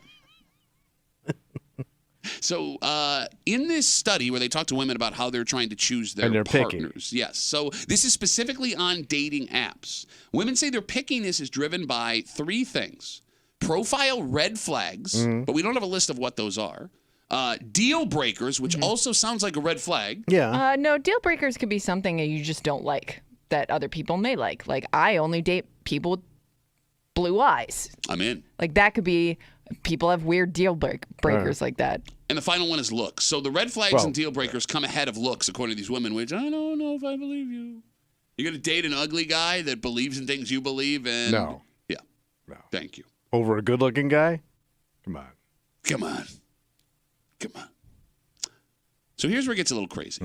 With the knowledge we have now that 96% of women describe themselves as picky when they're going through dating apps, about 27% of women say they have, and I quote, very specific criteria that a match must meet. And another 25% of women say they only consider a man if he matches their specific type. And those women are going to be single forever. But, yeah. But, I mean, I think it's better to be that way than to get some schlub. Yeah. Well, no, but again, just because somebody falls short of those expectations doesn't mean they're a schlub. It may just mean you're aiming too high. Like, you're aiming for something that's unattainable. But you're also giving up something pretty precious downstairs, so be careful. I'm not saying you're Be saying like picky it's before either you one give up way or the- the other. I'm saying like there are people out there that you may not realize you enjoy spending time with because, well, you know, they're not 6 foot and up. Thank God you never had a daughter. You're giving up something pretty special down there, so You be careful. picky before you give up the icky. That's what I tell a kid. Go home. Looks like you used You know all I'm right. You used all the funny in the last break. You know I'm We're right. all out of funny, folks. Close down the funny shack. Funny's all gone. No, man. Like, look, if your wife had not settled, if my wife had not settled. I don't like to think about me in these situations. Yeah, I know. That's why you say all the stupid stuff you say. I think a lot of people who they end up with isn't what they pictured, right? I think it's just it's impossible for some people to find that perfect person. Yeah, there's no way that you and I thought we were going to end up who we were going to end up with, who we were going to end up with. But if you're physically online shopping for human beings, this is what you're doing. Well, yeah, you are going on a You're picture. shopping. You're right. Like, I would wait. Yeah, but here's the difference, man. If I go on Amazon and I order a blanket, the blanket will write me back and be like, "Nah, you're not my type." You know what I mean? Like with these women, the 27% that say they're very specific about the criteria a man must match, and the other 25% say they'll only consider a man if they match their specific type. Think about the things that have to fall into place, right? You have to find a guy that matches all of your criteria, which is hard. Yes. That guy has to then be single and on that app at that time, which is hard. That person who matches all your criteria then has to be attracted to you, which is hard. And then when you meet in person, you both have to hit it off personality-wise and want to continue seeing each other, which is hard. All of those things make these relationships impossible. I also think that people, and I've experienced this with friends of mine, so I only know women that do this. Like the older they get, the more picky they get, which doesn't make any sense. But I think it's just because that was the meanest thing you've ever said about women. No, but I'm saying like you would think you'd be more open to meeting new people. Look at you hag. But you you're gotta right. dial I don't mean it like that. I But mean the it as fugly in you shot realize clock is things. going, baby. No. I'm saying you realize things don't matter that you thought You mattered. icky getting even ickier. You can tell she's mad at us because she hit us with Well, you just- 3 no's. No. I'm trying to talk and you keep Dos nos? talking. You were saying, I'm sorry. Did you say I'm sorry. Did you say dos knows? There was 3 of them. What's Trace those? knows. Oh, Trace knows. I don't know no Spanish. You were saying, Kimberly, I'm sorry. But I found that people, as they get older, they get so set in their ways that they need somebody with to come and play a very specific role in their life, which is very hard to find for people, especially if you're somebody that has kids or you just have so many other factors in your life. Get set in your ways. Yeah. No, but on the other hand, but I kind of get that though, Kimmy. When you bring up the kids, I can't afford to bring someone who doesn't match the criteria around these people. I'm not saying it's the wrong way to be. I've just noticed that that's kind of like where the point people get to when they're trying to date. It becomes so difficult because you are being so specific in the person you're looking for. You're gonna die an old maid. I'm Kimmy.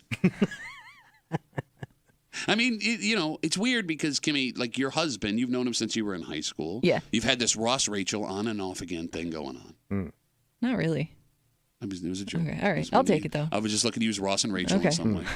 Right? But you got married. When did you meet? When did you start dating your husband? So we started dating probably about 10 years ago. Okay, so you were 30 or 24? 25. 25. Yeah. All right, so I mean, that's a really young age to meet the person you're going to spend the rest of your life yeah, with. it is. Yeah. And then you turn to someone like Tommy, who has gone throughout his whole life and been single at all of those times. I mean, I would think, Tommy, with your experience, what we're telling you, you would tell these women just latch onto something and don't let go. No, but then you're done. That's it. I mean, you just play around. Look at it like that. Have fun. Play around a little? Yeah. Enjoy life a little bit. Well, no, I guess I'm done now. This is it. It's what I'm stuck with. Those were in his wife's wedding vows. We come back, we wrap it up, we tell you what we're doing tomorrow. Big day tomorrow. Oh, boy. Next to the break room on CMF.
That's going to be Rapparoo. Radio Thursday Rapparoo. For a Thursday Break Room CMF that makes tomorrow Friday, you know what that means. We're going to get creepy. Nobody cares about the creep cap because it's the day of the year, baby. It's the day of creep. Oh, the day of creep. Well, yeah, but all the creep's going to be coming out of our mouth describing that creepy son of a bitch. Yeah. It's actually my day off of creep. Yeah, you just sit up there and look like an idiot. Get creeped on. Tomorrow night is the night. Tommy Muley, Three Heads Brewing, 7 p.m. We celebrate 30 years of this wonderful little man. My beard is stuck in my microphone. Ow! Sorry. That's a first. Ow! My apologies. It's called Tommy. This is Your Life, a multimedia extravaganza. Kimmy and I walk you through Tommy's life from birth to the amazing man you know today. There are 7 original songs throughout the performance being performed by my brother. I'll be backing him up on guitar. I can't wait to hear. I've seen none of this. He is en route, by the way, to lay these songs down here in our studio, so we will have them to download after the event is over. Okay. So, yeah, you can put those on your kids' lullabies, Christmas mix, workout tape, whatever you want to do. On top of that, there will be never-before-seen pictures of every part of Tommy's life, projected on screen behind us, all performed live on stage. Wow. Tomorrow night, 7 p.m., Three Heads Brewing on Atlantic Avenue. Now, there's no ticket needed. However, there is a point where they reach capacity. It's limited, Yes, yeah. So just do with that information what you will. It's first come. Yeah, you got it. Yeah. We'll see you tomorrow night. 7 p.m. at Three Heads for Tommy Muley. This is Your Life, a multimedia extravaganza. I have never been more excited about anything ever. I can't wait. Kimmy and I, you know it's good. I'm talking about Saturday. Kimmy and I did our dress rehearsal after the show yesterday. Right, you did the whole Yeah, we just the did whole a run show? through. Yeah. Wow. We had to run through it. Yeah. Oh, that's very impressive. What do you think we're doing here? Oh, I don't know what to expect. Bro. I've never seen Kimmy on stage. Yes, you have. Where? We've been on stage No, together. not like this, like performing. Are you nervous? No. I've never seen you perform. Okay. On stage, live like that. No, because you are performing. I mean, like, look, Tommy and I have experience doing this. We did this for a living. You've never done this before. It'll be exciting to see. That's what I'm saying. I'm looking forward to it. Take the damn compliment. I don't know if it's a compliment. Of course it's not. We'll see you all tomorrow night. Oh, boy. At 7 p.m. for Tommy Muley. This is Your Life, a multimedia extravaganza at Three Heads on Atlantic. See what God does to your mouth and you make fun of people? Well, let's hope my mouth will be working just fine tomorrow night at 7 p.m. like it was on your mom's. We got to get out of the way for Kimmy, who's not nervous at all. She's going to be fine. I'm not. Okay. You do this every day for a living, you'll be fine. It'll be great. Okay. For Tommy Muley, who keeps running his mouth because he is unbelievably nervous for tomorrow night. Well, of course, I'm getting my afraid ass of the kicked truth. around. The truth. My name's Pat Dummy. We'll see you tomorrow morning, 6 a.m. right back here in the break room on 96.5 WCMF.